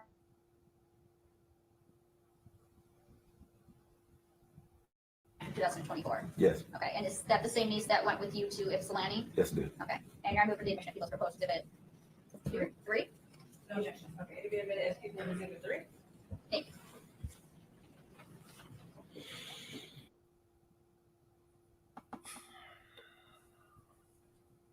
I wish I knew the exact timestamp, but I know they get ready to get into it. So, you guys are driving to Ypsilanti. You said you're driving in your 300, and Jarvis is driving the Jaguar with his niece. Yes. Okay. About how long did it take you guys to get to Ypsilanti? It was raining that day, so about.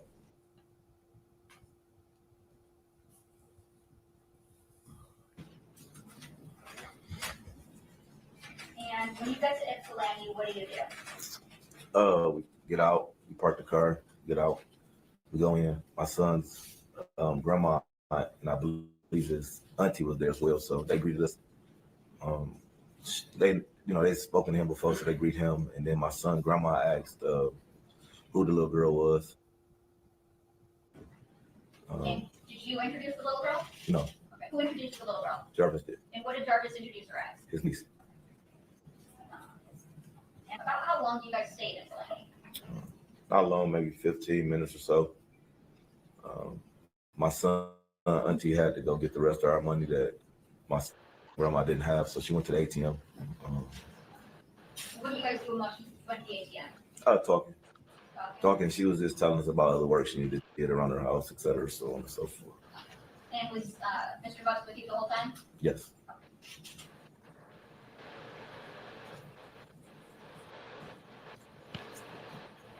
So, you guys eventually leave Ypsilanti. Yes. And tell me about the driving arrangements coming or leaving Ypsilanti. Which is mine. We get in. Travis in the front. I believe Nazaya sat behind me. Sat behind you? Yes. Okay. So,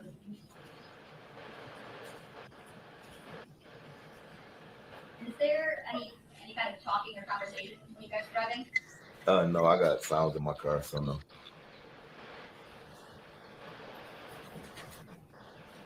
And do you recall about what time you guys, where do you guys go when you leave Ypsilanti?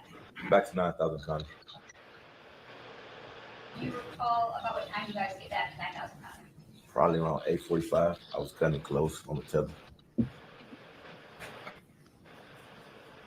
What do you do when you get back to 9,000 Connie? Opened up the shop door where he left. He left his truck in one of the bays, so we opened up that bay door. Went through the gas station because that's the way we entered the shop. Went through the gas station, opened the shop, opened one of the bay doors. I went to the back and started splitting the money that we had made for the day, and separating the receipts.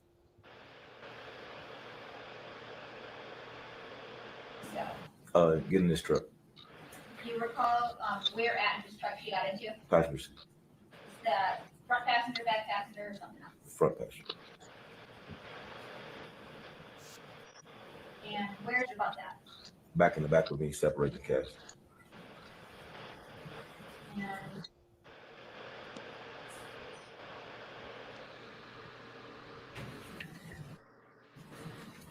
And when you leave the shop, No, I left first. you left first. Okay.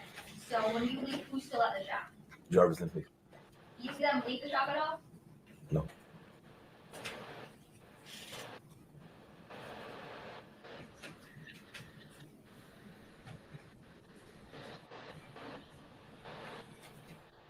And have you seen, or have you seen Jarvis's niece, the one that was with you on the 9th? Have you seen her since January 9th, 2024? No. Did I miss it? Cause I ain't hear him say that they made a stop. The only stop that they made Yep. was at the liquor store, and that was earlier when they was picking up Nazaya. I didn't even hear him mention them making a stop when they had Nazaya. This was right before they was getting Nazaya, when they was picking her up, when they was coming, because you remember when they left the auto parts store, and then said that they got to go back up there because they forgot something from the store. And on the way back, that's when Jarvis said, "Hey, there go my niece. There go Nazaya, whatever." And he said he didn't see her. And then so he said it again once he was she right there. once they pulled into the liquor store. That's the only stop they made.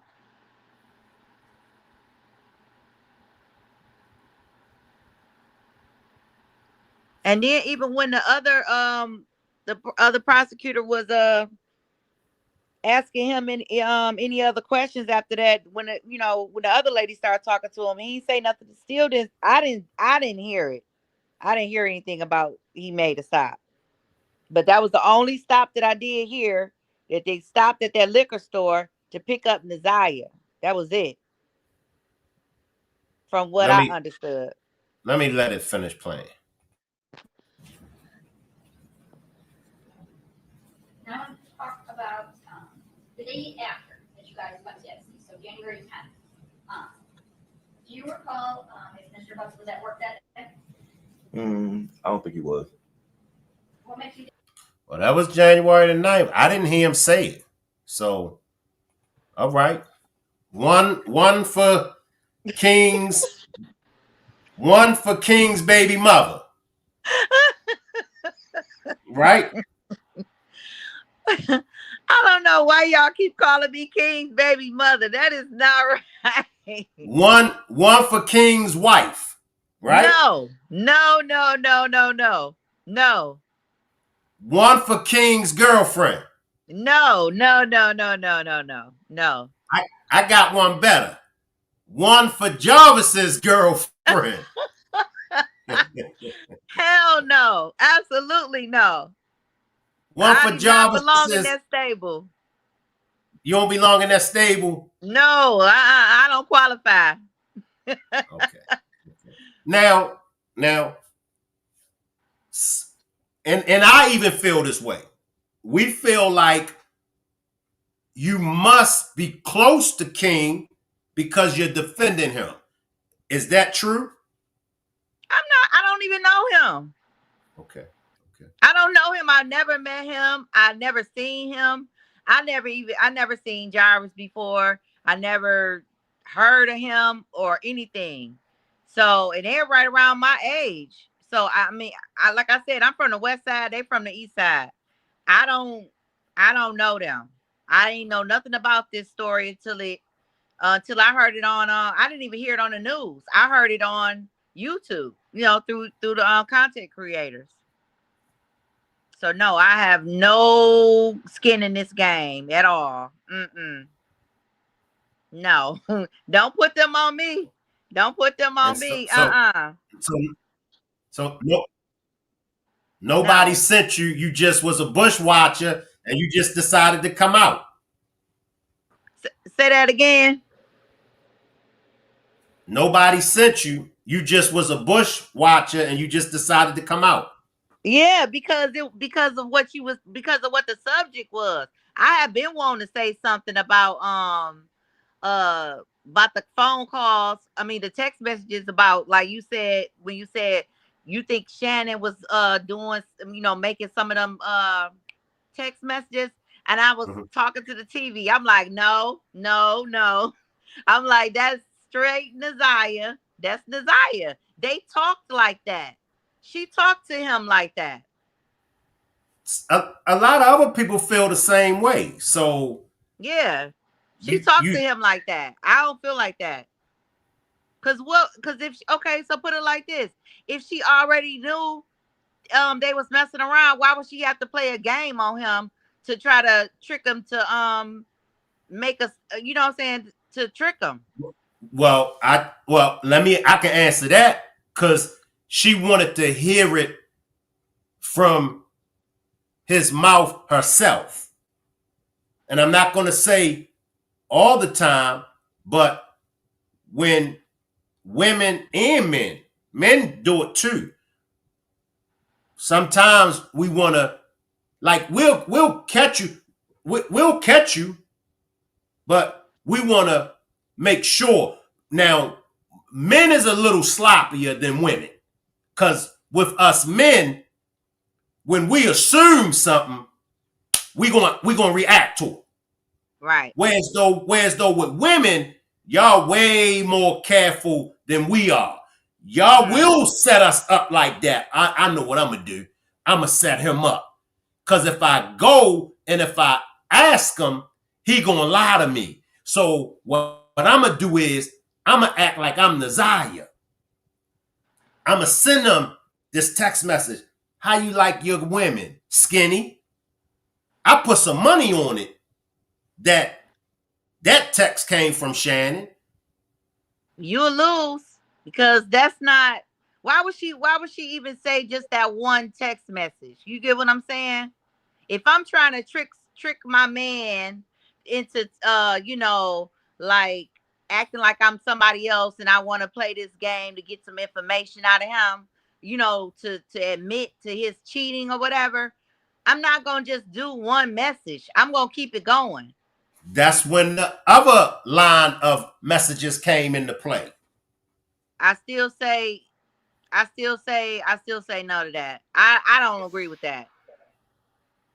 Why did the defense focus in on the text messages when questioning Shannon? Because Shannon actually texted him after. No, she actually did text. She did text him, but not as Naziah. Not as Naziah. No, she said she texted him when she found out about the Instagram messages that they was saying that they was talking to each other on the Instagram. That's when she texted that message after that. At that point, that's when she knew. That's when she knew something was going on.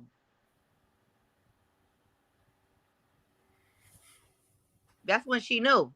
Because at first she didn't know. She didn't know. But you also have to wonder about the text messages as well. When she's asking Jarvis, can you ask them, can I come outside? It's 2:30 in the morning.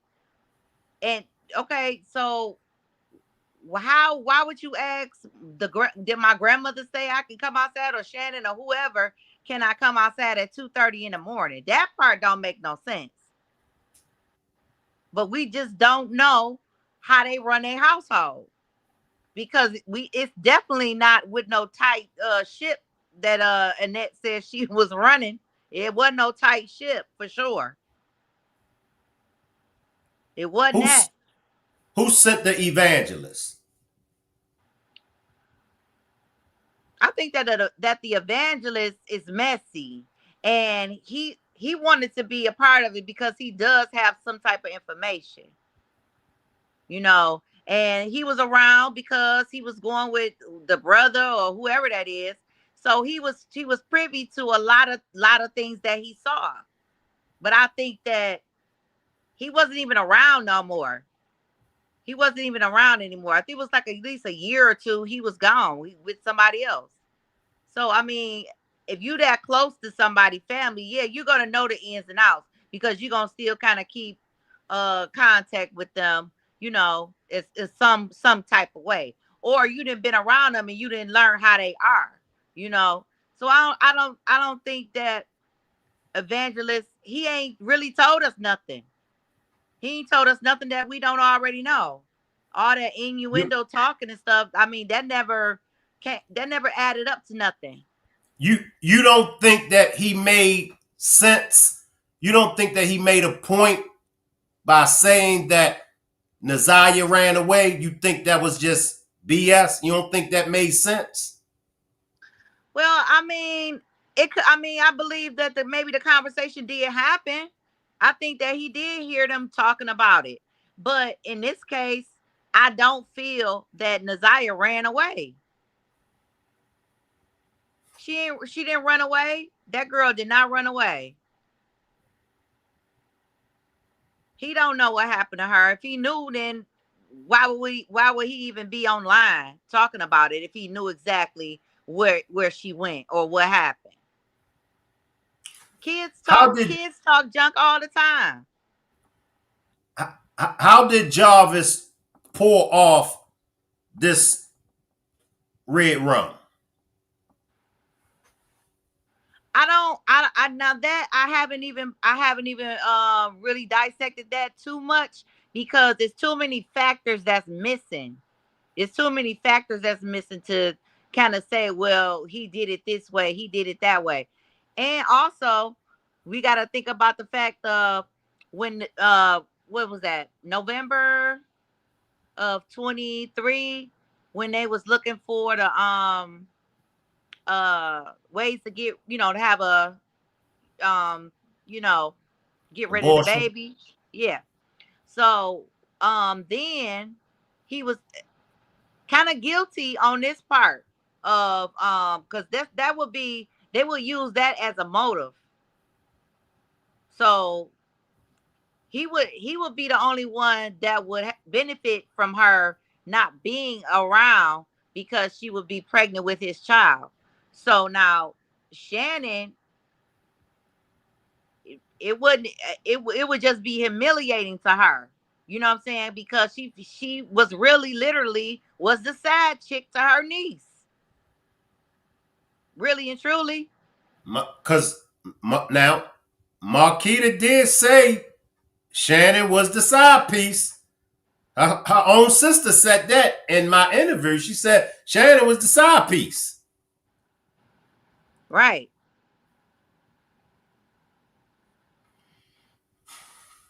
So, I mean, then they threw Now, this is what the chat is going to say. And this is what I'm going to say the same thing. His other baby mothers were pregnant by him when they were underage. So what would be the difference in him not wanting Nazia's pregnancy to be known when his other baby mothers was underage when they were pregnant? well, I don't think they was, were they 12 and 13 though? I think the youngest was 15 or 16, I think. Well, that's to me, that's a little different. And then on top of the fact that he already knew that he had some charges coming down on him anyway. If he was supposed to be, he was supposed to literally be turning himself in for the gun charge on the 9th of January that morning. Now, I will say this. In the when he was on the when King was on the stand, they did say that Jarvis left for a minute that morning. Now, I wanted to know what time did Nazia text Jarvis to say, can you pick me up, or are you still gonna pick me up, or whatever, whenever that text message was. Because I don't think it's that important, but he did leave out to go do something. And then, then he just comes back on the scene without saying when he entered back into the scene. So, I don't know if that's significant, but like you said, it's little small things that, I don't know, maybe that's what y'all thought he was saying about somebody left or something like that, made it stop, whatever. I don't know. But that's the only thing that's different in that story. Now, see, this is what I want people to understand about me and my opinion about this situation. What I'm saying is the way that King told the story, that is the timeline I think that it went in. Now, the times is incorrect because there's no way you can go, like I said, from the east side to Ypsilanti in 30 minutes. No. So he lied. No. He lied about that. I don't think he lied. I think he just said the wrong time. So either he lied about the time, because what would he benefit from lying about the time? Let me let Scent slide in. Slide in, Scent.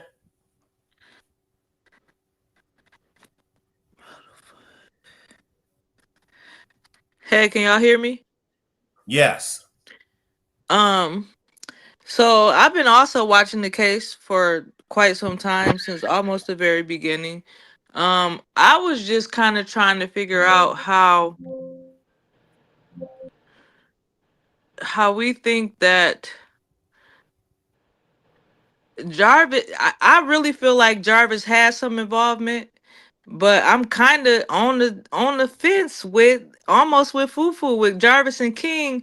I feel like they had some involvement, but I also feel like they didn't have as much involvement as Shannon and Annette did. I swear I really feel that way. I feel that there's so many missing pieces to the puzzle, or so many pieces that have been misconstrued or digested differently and passed off differently because of who they came from. And I'm trying to, like, with everybody with the chat, just figure out, like, how do y'all really Jarvis, I really felt like love Naziah in a strange, weird, nasty kind of way. And I just feel like he wouldn't have unalived that Watch girl. out. You watch I, out. I, I, You get you hey, get ready to come get us for me. hit up here Yeah, by saying that. I, They get ready to I've come been for you because listening. they I've love been coming for watching it. me. Well, let them come. But I've been listening, and I've been like, hey, we may agree to disagree, and like Shank, you always say your platform is open. But I really have to say, like, I'm not saying Jarvis didn't have anything to do with the unaliving of Desire, but I do feel as though Shannon, Annette, the evangelist, maybe in his own little weird sort of way, a lot of people had more to do with this behind the scenes than we seeing right now. I'm just listening, even listening to all the facts. Let Let me take you back one step. What kind of love would you say Jarvis had for Nazai? Now watch out. Now look, I'm ducking because they get ready to start throwing shit up here. But what kind of love would you say Jarvis had for Nazai? So I have I'm actually 2 hours away from Detroit, Michigan. I live in Kalamazoo, Michigan. So to make it clear for everybody, I have a lot of family in Detroit, Michigan. One thing that catches me is the fact that no, I don't know everybody in Detroit, and I don't know, but I do know Detroit as a city, and they stand on theirs. And I just feel as though there was some type of foul play, some type of human trafficking ring going on that has been going on probably long before the Zaya Harris case even came about. But I'm trying to think in my mind, like, there are men who just prey on women, and Jarvis is sick. Yeah, he's sick. He's very sick. But when it comes to this Naziah case, with all did she come home from school? Did she get off the bus? Did she? Do we know? None of us know. But at the end of the day, what I do know is human trafficking is real, pedophilia is real, and I just don't feel like we looking I feel like we looking in the right places, but I also feel like there's so much misinformation and so much stuff that has been twisted. I'm scared for Naziah because I want nothing but justice for Naziah. But at the end of the day, I guess I say all that to say, like, King. So we've been talking about King for a while, and I've been looking at his testimony, and to me, Fofo, I gotta say it, like, man, I'm not saying King wasn't aware of what was going on, and he was wrong for that, and he will always be wrong for that. But I also feel as though he does not have the way he came off in his testimony. I just doesn't feel like he knew everything that was going on with Jarvis and these girls. I don't know. I gotta say it, y'all. I just gotta say it. Yeah, that's what I'm saying. I mean, I don't Watch just like out. I keep It's trying to Watch say okay, out. I'm Shank. not. Yeah, hey, I'm gonna Y'all, take whatever I take. yeah. I'm Let me say this. It's okay for you on Fofo, because you on Fofo ain't got to be up here. I got to be up here. They get ready to burn No, my but panel down. I can hear him. And let me finish, though. I can hear him now on the replay game coming for me. But, hey, it's two people that hit the panel that agree that King was on the blind side of things. King really didn't know. because just because you're like, I got best friends, I got homegirls, I got homeboys, I got hey, I ain't gonna sit up here and tell my whole life story, but at the end of the day, I got people who I know rock with me and I rock with them the long way. And guess what? There's certain details we always gonna leave out. We not gonna tell. Just because we homeboys or homegirls with somebody doesn't mean they know our whole life story. It doesn't. And I'm not That's true. listen, Jarvis is going down regardless, and thank God. At the end of the day, for all that essay, I don't give a damn. But don't let this man take the complete fall for a red rum when we know for deep inside it was so many other people involved that need to take accountability for their actions. Can I say one thing, Shank? I Mm-hmm. want to say that I just thought about this too as well. Jarvis didn't tell all those women what he had been in jail for, and the ones that he did tell, some of them he told the truth to, had was Jarvis's truth, but he did try to lie and say that like whoever he was dealing with, like they was lying on him, like because maybe he didn't want to deal with them no more, so they made up this story and all that.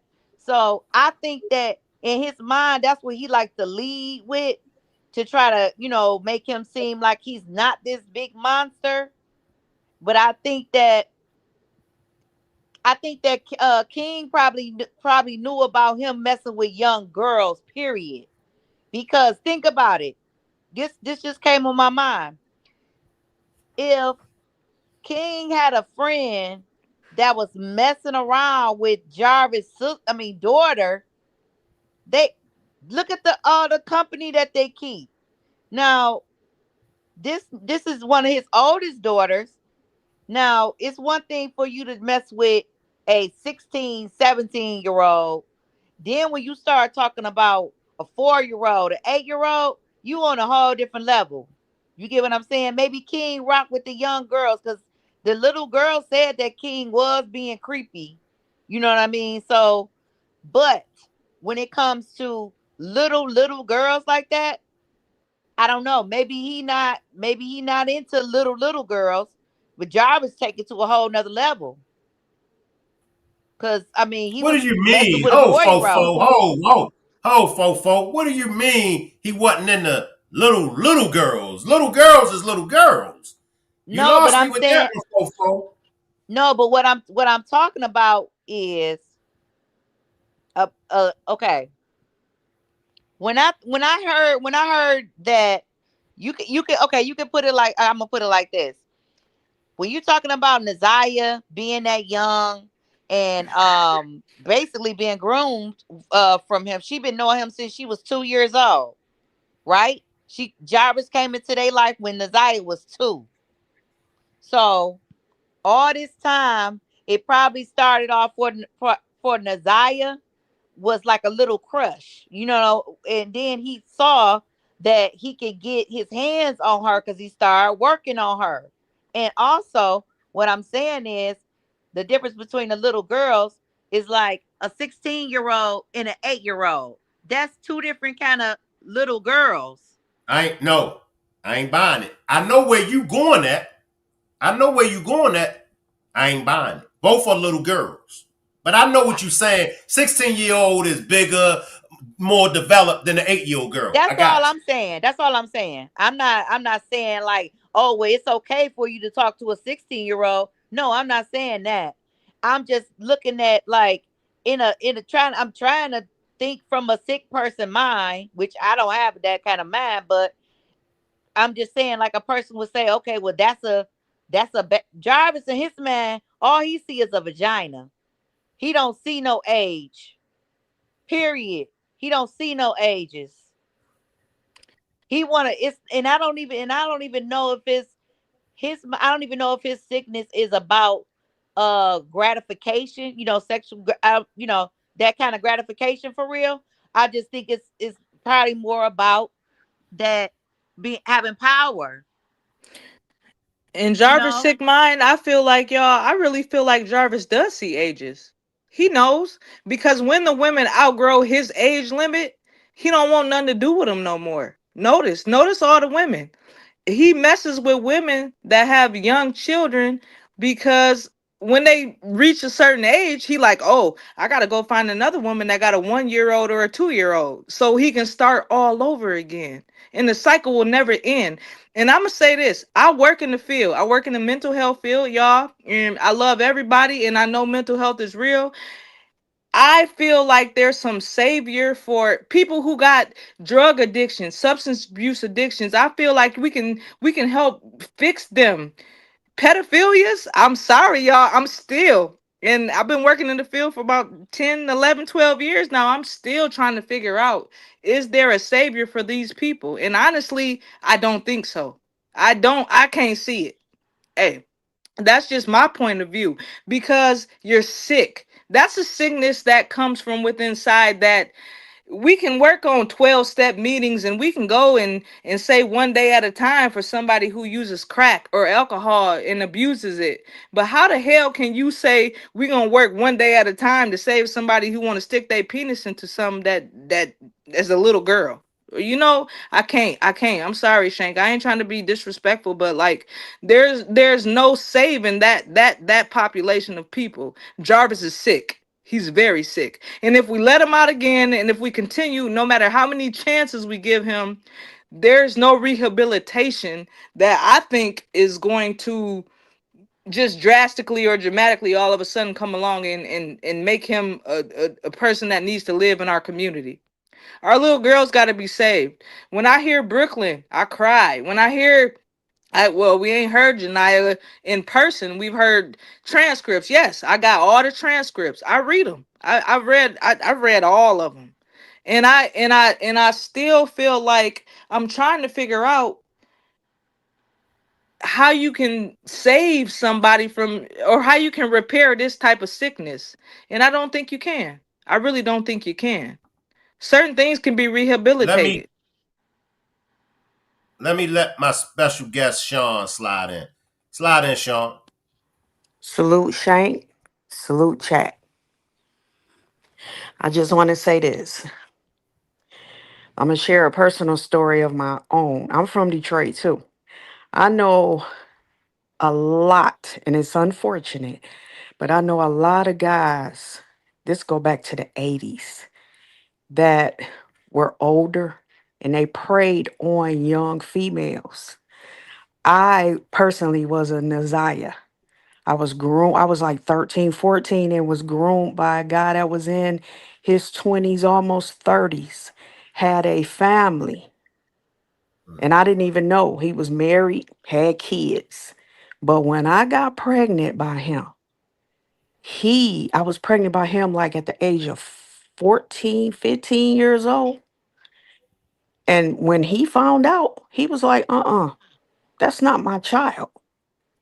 Now that could have went left. You get what I'm saying? Now, these other guys that I know of that like or liked younger girls, the guys that would be around them, they would, sit back. They knew that these guys was into these younger girls. Some of them guys wouldn't get involved with what they was doing, but I still look at it like if you know old boy over here, this your homeboy. If you know old boy over here into the young girls, you shouldn't be around him at all. Some of the guys are deceased and some of them locked up. But what I'm gonna elaborate on what this young lady was saying about rehabilitate them fools, they can't be rehabilitated. None whatsoever. It's a sickness. It's a fucking sickness. Period. I agree with you. I agree with you 100%. And I wish there was a way we could rehabilitate, but I have gone through so many 12-step meetings myself, so many classes and trainings, and there is no way that I see that you can rehabilitate a sex offender. You They can't. they like what they like, y'all. And if we allow them to stay out free, they're going to continue to abuse our children. Period. They There's get n- less time. They get less time in prison than a drug dealer. Exactly. And that Exactly. trips me out. It Drug trips dealers me gotta out. they might get sentenced to 30 or 40 years, y'all, Yep. and they gotta do 85% of their time up here in Michigan. I don't know. I live in Michigan, so I can only speak for Michigan. I don't know every other state's laws, but I do know in Michigan they gotta do 85% of their time. And so if you get a 30-year sentence, you're doing at least 20 to 25 at the least. Mm-hmm. But when you come out of that, half of the time these dudes ain't even seen no classes that help them as far as their sex offenses go.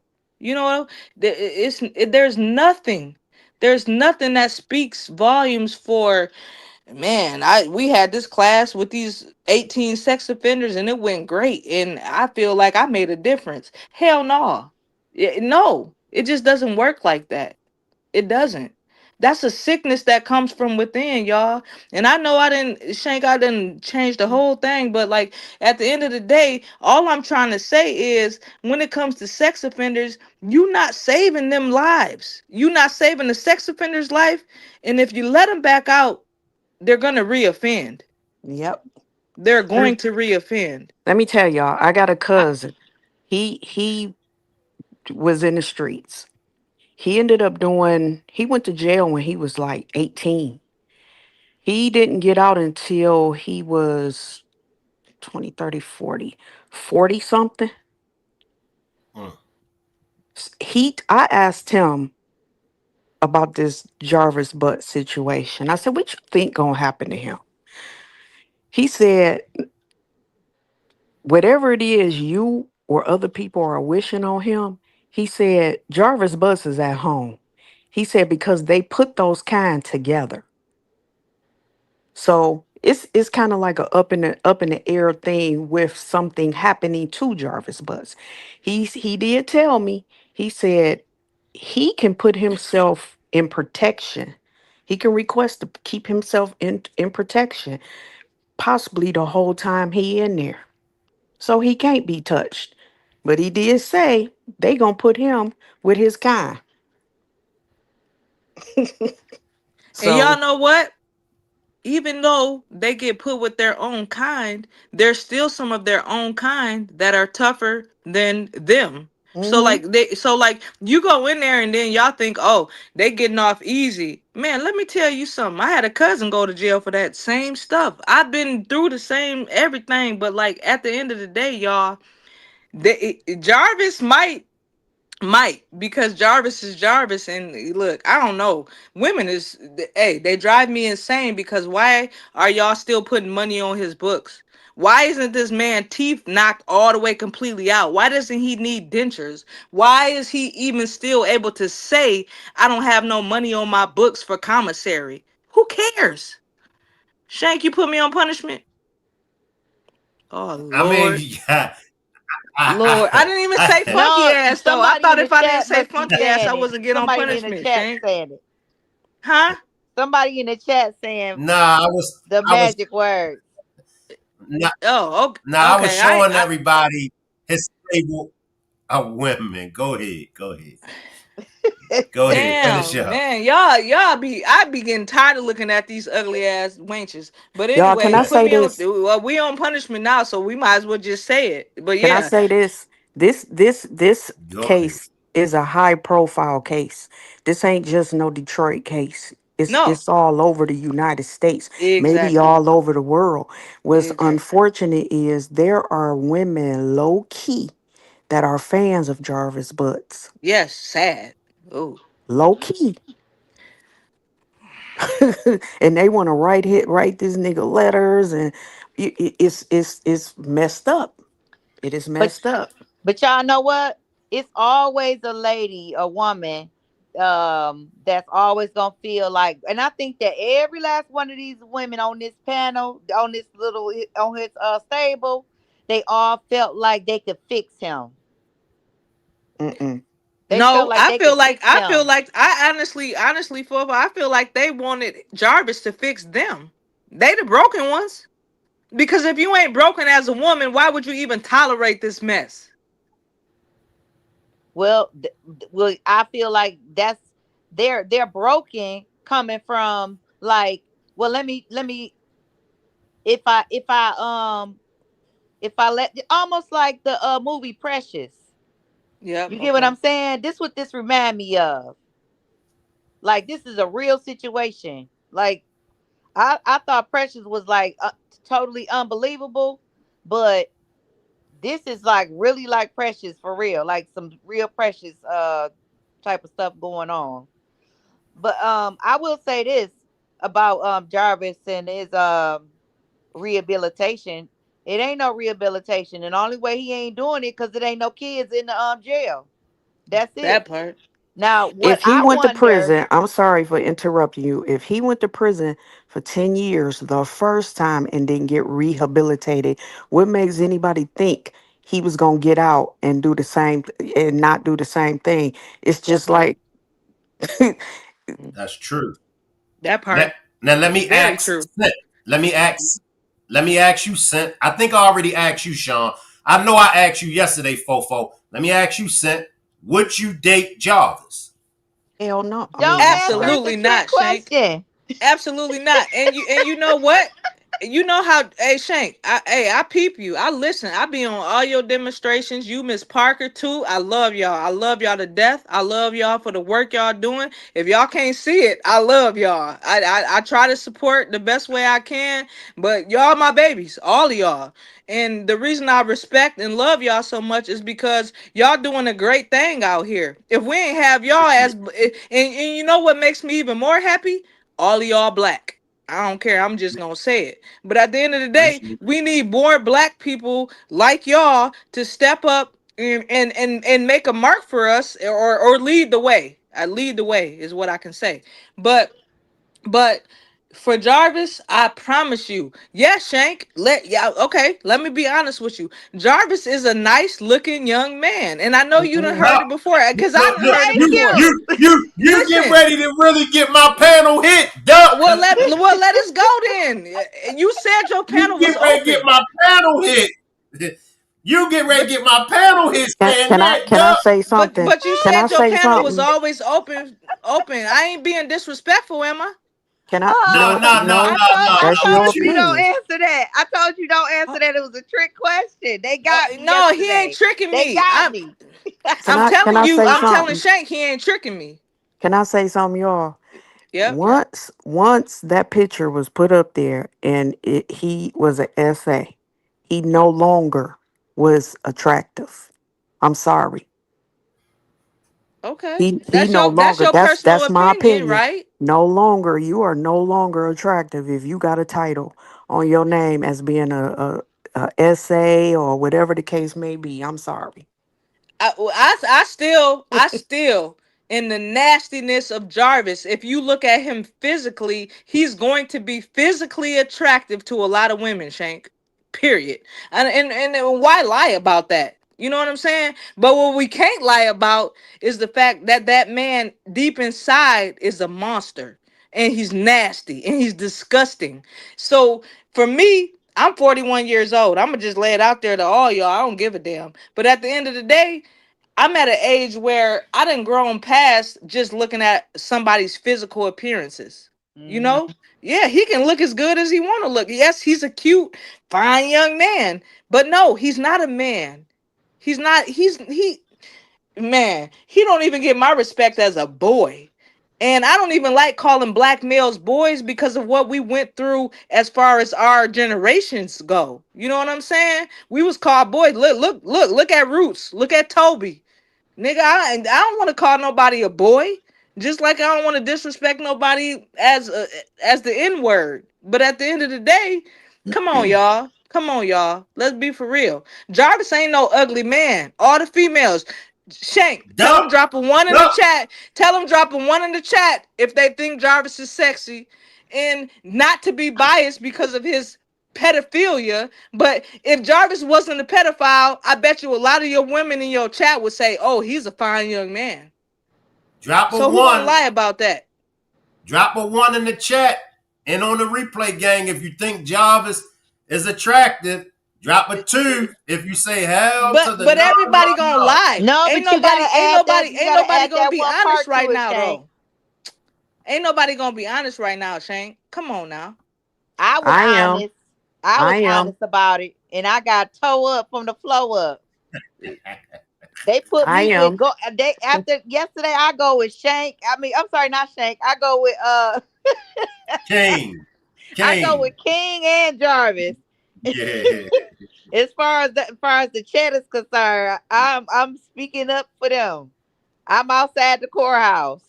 Yeah, yeah, Yeah, but y'all, right. at the end of the day, on some real stuff, I swear to God, I just love Shank. I love Miss Parker. I love everybody because I want justice for Naziah. You know, where is Naziah? Yeah, but At the end of the day, Jarvis, King, Shannon, Annette, all of y'all, whoever the hell has something to do with where Naziah is, please, why can't y'all just, at this point, I'm just like, why can't y'all just tell us where Naziah is? we Why? gonna fact. We got. Why we But playing these now, games still though, y'all? Y'all know can we I? playing games, right? Y'all gotta know we playing games. Can I ask It's one all gonna come question? out. Yeah, yeah, go for Shank, take these man. I can't look at these hoes. I can't, man. These heifers They piss me keep, off. Why keep we on put punishment now? they I keep said, putting y'all man, on they keep putting y'all on timeout. Thank Amber. They keep putting y'all man, on why timeout. Let me Thank Amber? tell Amber. y'all. I used to see Jarvis Butts ride his bike down the street all the time.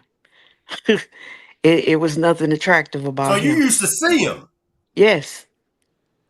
You I So used you, to used see so him. you ain't think I Jarvis was cute? no. No. Okay, I okay, know I someone respect that. whose mother used to date him. Yes, ma'am. And it was a bunch of bullshit going on. So, and I went to school with a young lady who has a child by Jarvis Butts. Oh my God. So he got more than 13 kids. That man got probably like 23 kids. For real, See what y'all. I'm saying? Look. Let me just show y'all. They like when I time y'all out. Y'all gotta get mad at them. Shank, stop putting them damn ugly ass women on the picture.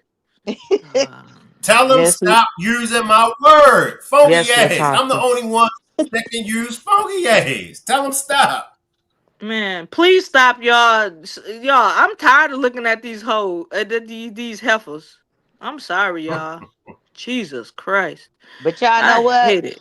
Y'all know what? I always I like to see the stable because that let me know exactly who we dealing with.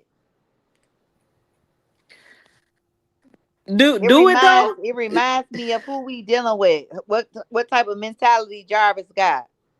These girls, and I'm not gonna lie, all these girls, I don't care. This is my opinion. These girls on this panel look like they are the type of women that will be pen pals with some guy in jail, and they come straight home to them because they know they can do anything, that he can get anything or have his way with them. That's what they all seem like to Oh. me. And I believe you, and I hear you. But can I say something to all the women that's listening right now? This all I want to say. Y'all got to know y'all worth. Like, let me say this. Y'all got to know y'all worth, and the reason I say that is because if we know our worth as a woman, we won't let people like Jarvis Butts, King. I don't even know King. I don't even Cordell. What's Cordell? What, right? I uh Yeah. we won't let people like Cordell. We won't let people like Jarvis. We won't let people like Shannon or Annette for that matter. Cause there's a lot of bisexual and gay. And hey, I don't judge you for I don't give a damn what sex you love and what sex you are. But at the end of the day, I want you to be treated right. We won't let people like that come into our lives and disrupt whatever we have going on, if that makes sense. It We make a lot won't of sense, but it's a we lot of motherfuckers running around with suits and ties on that's like Jarvis Butts. Yes, but guess what? That's when we need to do better as a people. We need to do our homework. We need to make sure that that person with that suit and tie on that you say, yes, and yes they are. Yes there are. We need to make sure that that person is in their right mind. And that's up to us. Nobody else. And I feel like sometimes we as black women, and I'm gonna say it, I feel like sometimes we as black women do not do our research or our homework as well as we should. We see a nigga, oh, he might be cute, he might be sexy, or he might have a little money, he might have this, whatever, whatever, whatever. But that nigga still ain't good at heart. Don't lay down, women.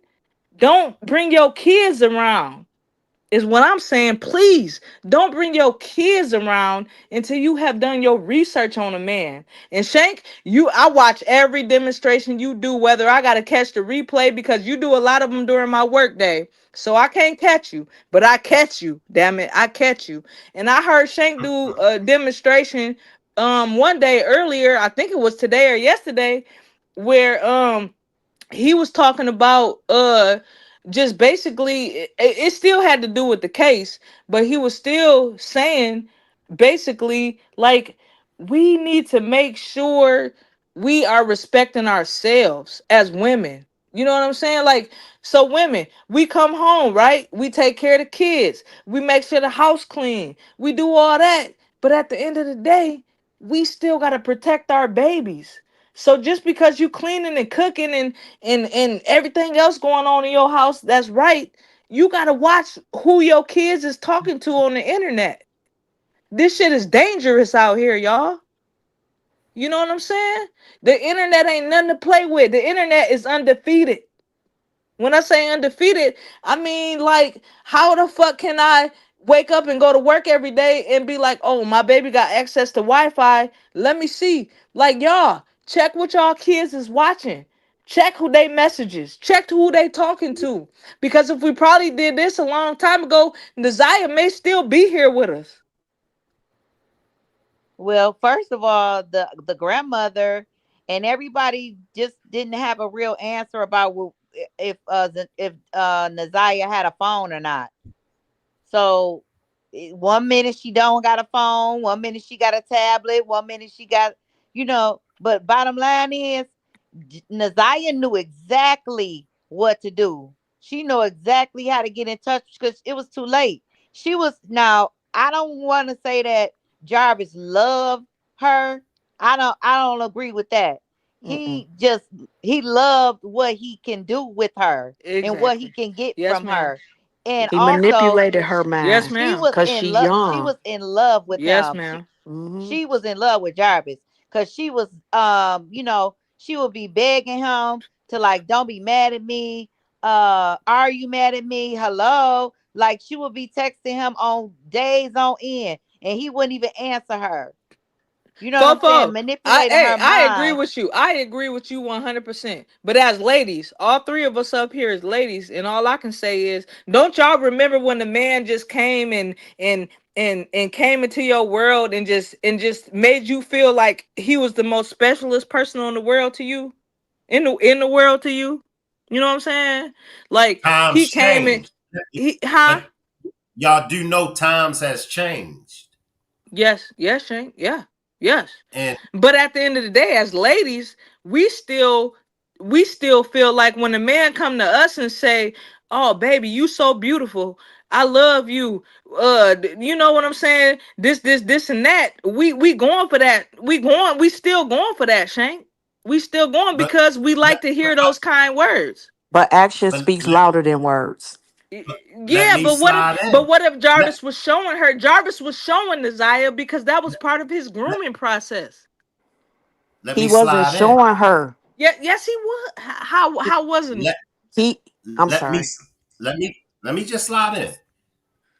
The wrong men y'all give that attention to. The wrong men y'all will give y'all mind, body, and souls to. The wrong men. But the right men y'all don't want because the right men y'all will call him corny. Y'all will call him lame or either y'all will say, oh, he trying to control me. Now, when you got a guy like Jarvis is a master manipulator. Thank So you. he's going to tell you the things that you want to hear. He's going to woo you. He's going to whine. He's going to dine you until he wing you in. When he wings Yep. you in, Once you catch feelings, it's a wrap. Yep. Yes. Okay. Yeah. You're right, Shane. What? You're Because right. he bought her snacks. Yeah, but at 12 years old, if somebody bought you snacks, wouldn't you be excited? Especially if you ain't getting them from nobody in your own household. For real, y'all. Come on, let's think about it. Sometimes you gotta play the whole big picture. You feel me? This was Naziah, this. Jarvis bought Naziah. Yes, he bought her with snacks, but he also bought that 12-year-old mind. And And that's let me say nasty and this. it's sickening. And, Hey, and let me say listen, this. shit. Go ahead, because I'll forget. But go ahead. All I was gonna say was Jarvis, yes, he bought Naziah snacks and he bought that 12-year-old mind, but that's all a part of the grooming process. He knew what he was doing. He knew if he brought them little girls up to the shop, y'all, listen to me. He knew if he brought them little girls up to the shop, he was going to be able to get into their mind frame. Ain't no way. Ain't no way. And, Okay, Shane. I'm He, telling you, man. he It's got deep. into her no, mind. you're He right. You're right. he And got see, into her mind, but he made her feel some type of way. That probably was her first experience. You get what I'm saying? So that took her mind to a different level. Yes, ma'am. You understand what I'm saying? So Hmm. she fell in love with him because he made her feel some type of way in another way. He didn't give a damn about her. And of course, Do you whatever really he think he gave didn't her, give a damn no, about he her? I didn't. really He feel like didn't. that nigga loved He her because didn't. that's his Let me say pedophilia this. ways. Let me say this. A Jarvis grown loved her. a grown ass man, if he loved her, he wouldn't have fucked around with her, Yes, okay? he would have. Yes, No, he he would have wouldn't because have. he's sick. He's sick. I can't agree with that one. I feel like he still would have fucked around with that baby because he's sick. If he, to me, this go for any male. I can't say man because a man is not going to disrupt a young woman's mind. If a male loves you, he's not going to play those type of games, and he's not going to violate you at all. Okay. He It gonna leave her alone. Have He you he ever? manip. And listen, hear me out. I feel like me and you probably both been in some serious relationships over our times. We older. We where we at. But come on now. Sometimes men don't always express verbally what they're feeling internally. So there's gonna be some feelings and emotions that they suppress. How There's can gonna a 40-year-old male fall in love with a 10-year-old? It was nothing but sex. That's it. because he's sick. But I still feel in the back of Jarvis's mind he loved Naziah. I cannot, for the life of me, y'all, into the whole chat, into the whole America, I cannot for the life of me feel like Jarvis butts unalive Naziah. He didn't do that. Shannon did that shit. Or Annette, look, I don't give a damn. Shannon or Annette has something to do with that shit, but Jarvis had something to do with it. But I feel like it was more of a cleanup project. That baby went back home. Look, we done talked about the colorful coat. We done talked about the black hoodie with the blood on it. We done talked about the pink jumpsuit that was way too big for Naziah. Even if Naziah was pregnant, she couldn't fit that goddamn pink jumpsuit. I get emotional with this case because I want justice for Naziah. But at the end of the goddamn day, y'all know, y'all sitting here listening to me, man. This shit ain't adding up. Jarvis, yes. He was wrong. Can I ask He's you an this? SA offender. But at the end of the day, a murder, a red rum. I'm sorry, Shank. I'm trying to like watch my language. But at the end of the day, Jarvis, I don't feel like he unalived that girl. I Can I swear to ask you God, this I don't. question, and then I'm gonna leave it Can I alone? can I please say something? Oh, go ahead. Okay. Here's my thing. Shannon said it out of her mouth. She told on herself. She told on the whole situation. Really, to be honest, with that one statement she said on the stand when she said, "You never know what you would do if your back is against the wall." Right. So I feel that whatever happened, it was not supposed to be nobody's death. it was not supposed to end in that way. The only thing was supposed to be took care of was the so-called alleged baby. That's all they was trying to do. They was not trying to take her out of this life. They was not trying to do that. That was not the case. And then they've gotten so sloppy with whatever happened, trying to over because they had plenty of time to do whatever they had to do, because that night Jarvis was he was a lot of places that night. Everywhere. Like, come on, man. Y'all make this make sense. We talking about all the pinging, and I'm sorry, Sean. Go ahead. I'm No, sorry. no, y'all Look, good. But I'm just trying to understand, how can a person that has never been loved love someone? How do you decipher that? How do you you can't. how can you honestly say that he loved her when is shown that he hasn't, he probably has never experienced love in his life. Yes, ma'am. She was infatuated with him. She probably was in love with him. He gave zero fucks, and this is no disrespect to anyone, but he gave zero fucks to every person that he came across. If you can say, and this is no disrespect to you, if you could sit up and say, Hmm. oh, he loved her, so he did the same thing to his daughters. Did he love them too? No, ma'am. And if you can Okay. allow me to respond, Yes, the ma'am. way I would respond is he may not know how to love because he's never been loved. But at the end of the day, his idea or his view of love was what he had when Desire. I And I truly disagree. feel and believe that. I disagree. I disagree totally, because when you have no problem violating your own child, it's no way it can be love. Love is not, that is not love. That's That's not not love love. in our eyes because we're normal people, y'all. Yeah, This but it's man ain't normal. yes, but at the same time, no, love is love.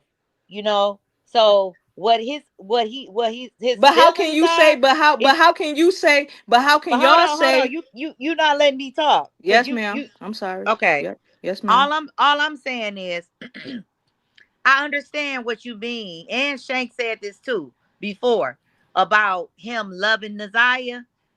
Maybe he because that was his most recent project that he had, basically. So maybe he could have been working on another little girl somewhere. We don't even know that.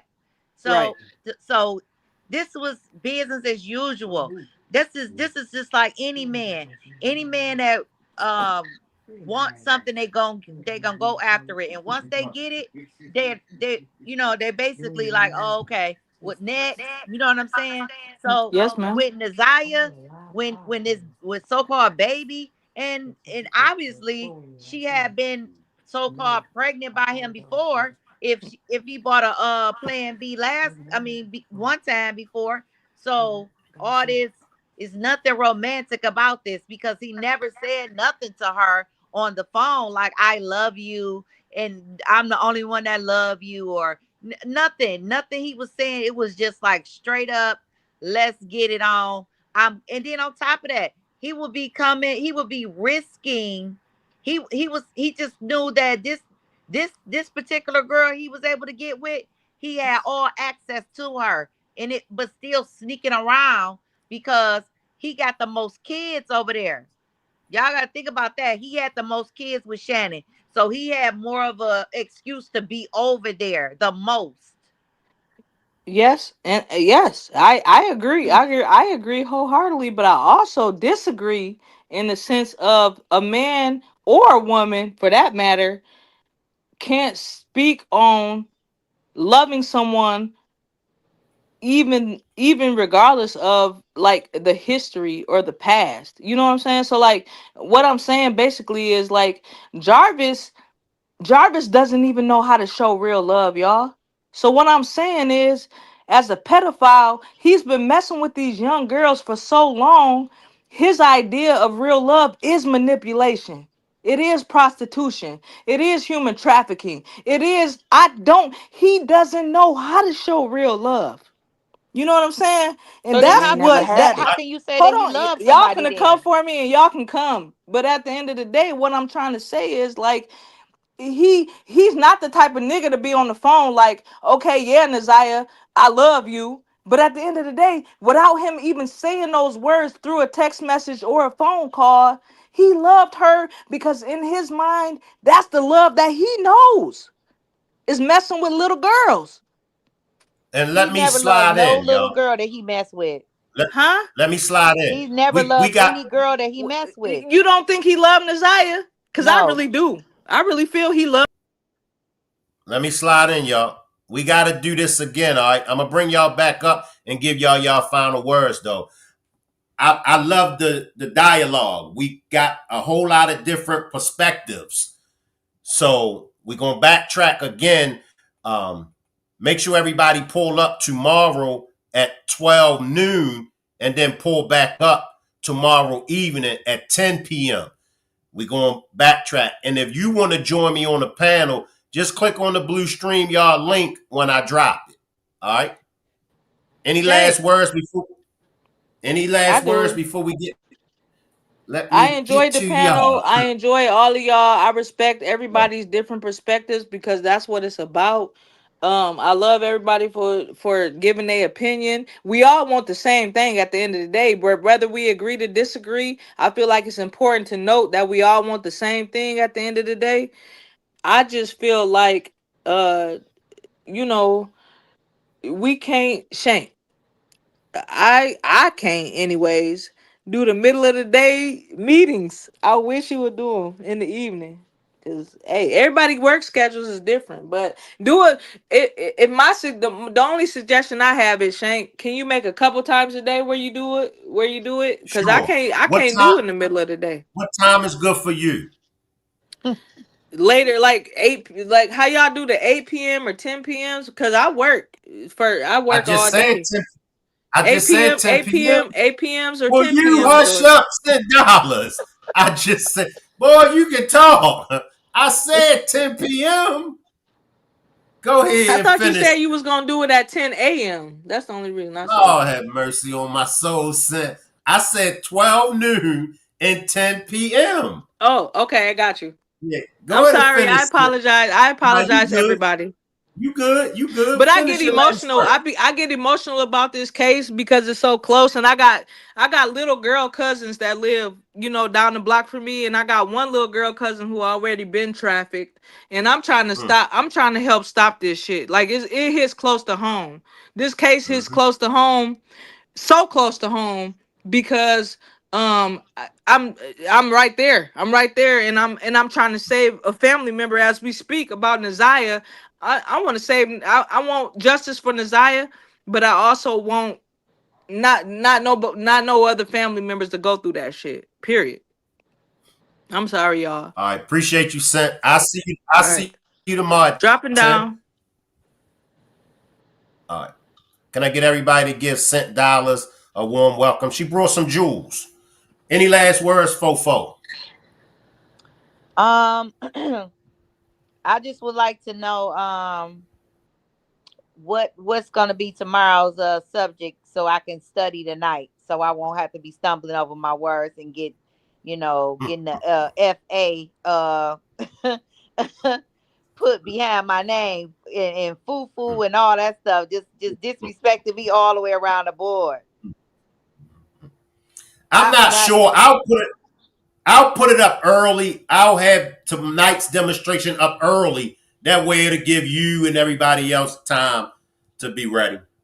Yeah, so I just want to say that thank you for appreciating my commentary, and I just hope that we do get the justice and also get the answers that we throwing around. I hope that everything is finally put out on the table. Appreciate you, Fofo. I see you tomorrow. Okay. Can I get everybody to give Fofo a round of applause? She bring a different perspective. Take us home, Sean. Shank, I want to salute you. Salute the chat. Thank y'all for allowing me to grace this platform when I do come. We all do have different opinions about this situation, but the final thing is we are going to see justice for Naziah, and not just for her, but for children all around the world. This shit is gonna come to an end sooner or later. But thank you. I appreciate you, Sean.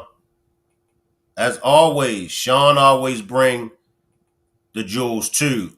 Everybody give Sean a round of applause. And I want to see new faces. I want to see y'all in the bushes. Come on out. I want to see y'all in the chat. Come on up on the panel for the first time and give your perspective, give your opinion. You might be able to wake us up. You might be able to bring something that we all missed. And that's what the platform is about. Because at the end of the day, there are a lot of things in the Naziah Harris case we just don't know. We don't. But I think with us engaging together, I think with us bringing our opinions, our perspectives, some of us bring facts. I think when we bring it all together, then we're able to say, okay, I didn't know that, or okay, I didn't see it from that perspective. Listen, we all will make mistakes. We all will probably give misinformation, and that's okay. That's okay. It's nothing wrong. But let's not bash those that have a different perspective. Let's not bash those that bring information that's false. Let's just work as one, come together as one, and, let's just go over the case. Once again, I want to see some of y'all in my bushes. Come on out them bushes for the first time. Appreciate everybody that came out of the bushes for the first time. And I appreciate all the new subbies. I appreciate everybody for helping me reach my goal of 20 super stickers or super chats. And if you would like to support the channel by purchasing a super sticker or a super chat, just click on the $ symbol. Big shout out to all my moderators for holding it down. All right. Appreciate everybody that grabbed the membership. I'll leave the chat running. Salute everybody. I'll see y'all back tomorrow, 12 noon. And then I'll see y'all back later on at 10 p.m. Salute everybody. I'll leave the chat running.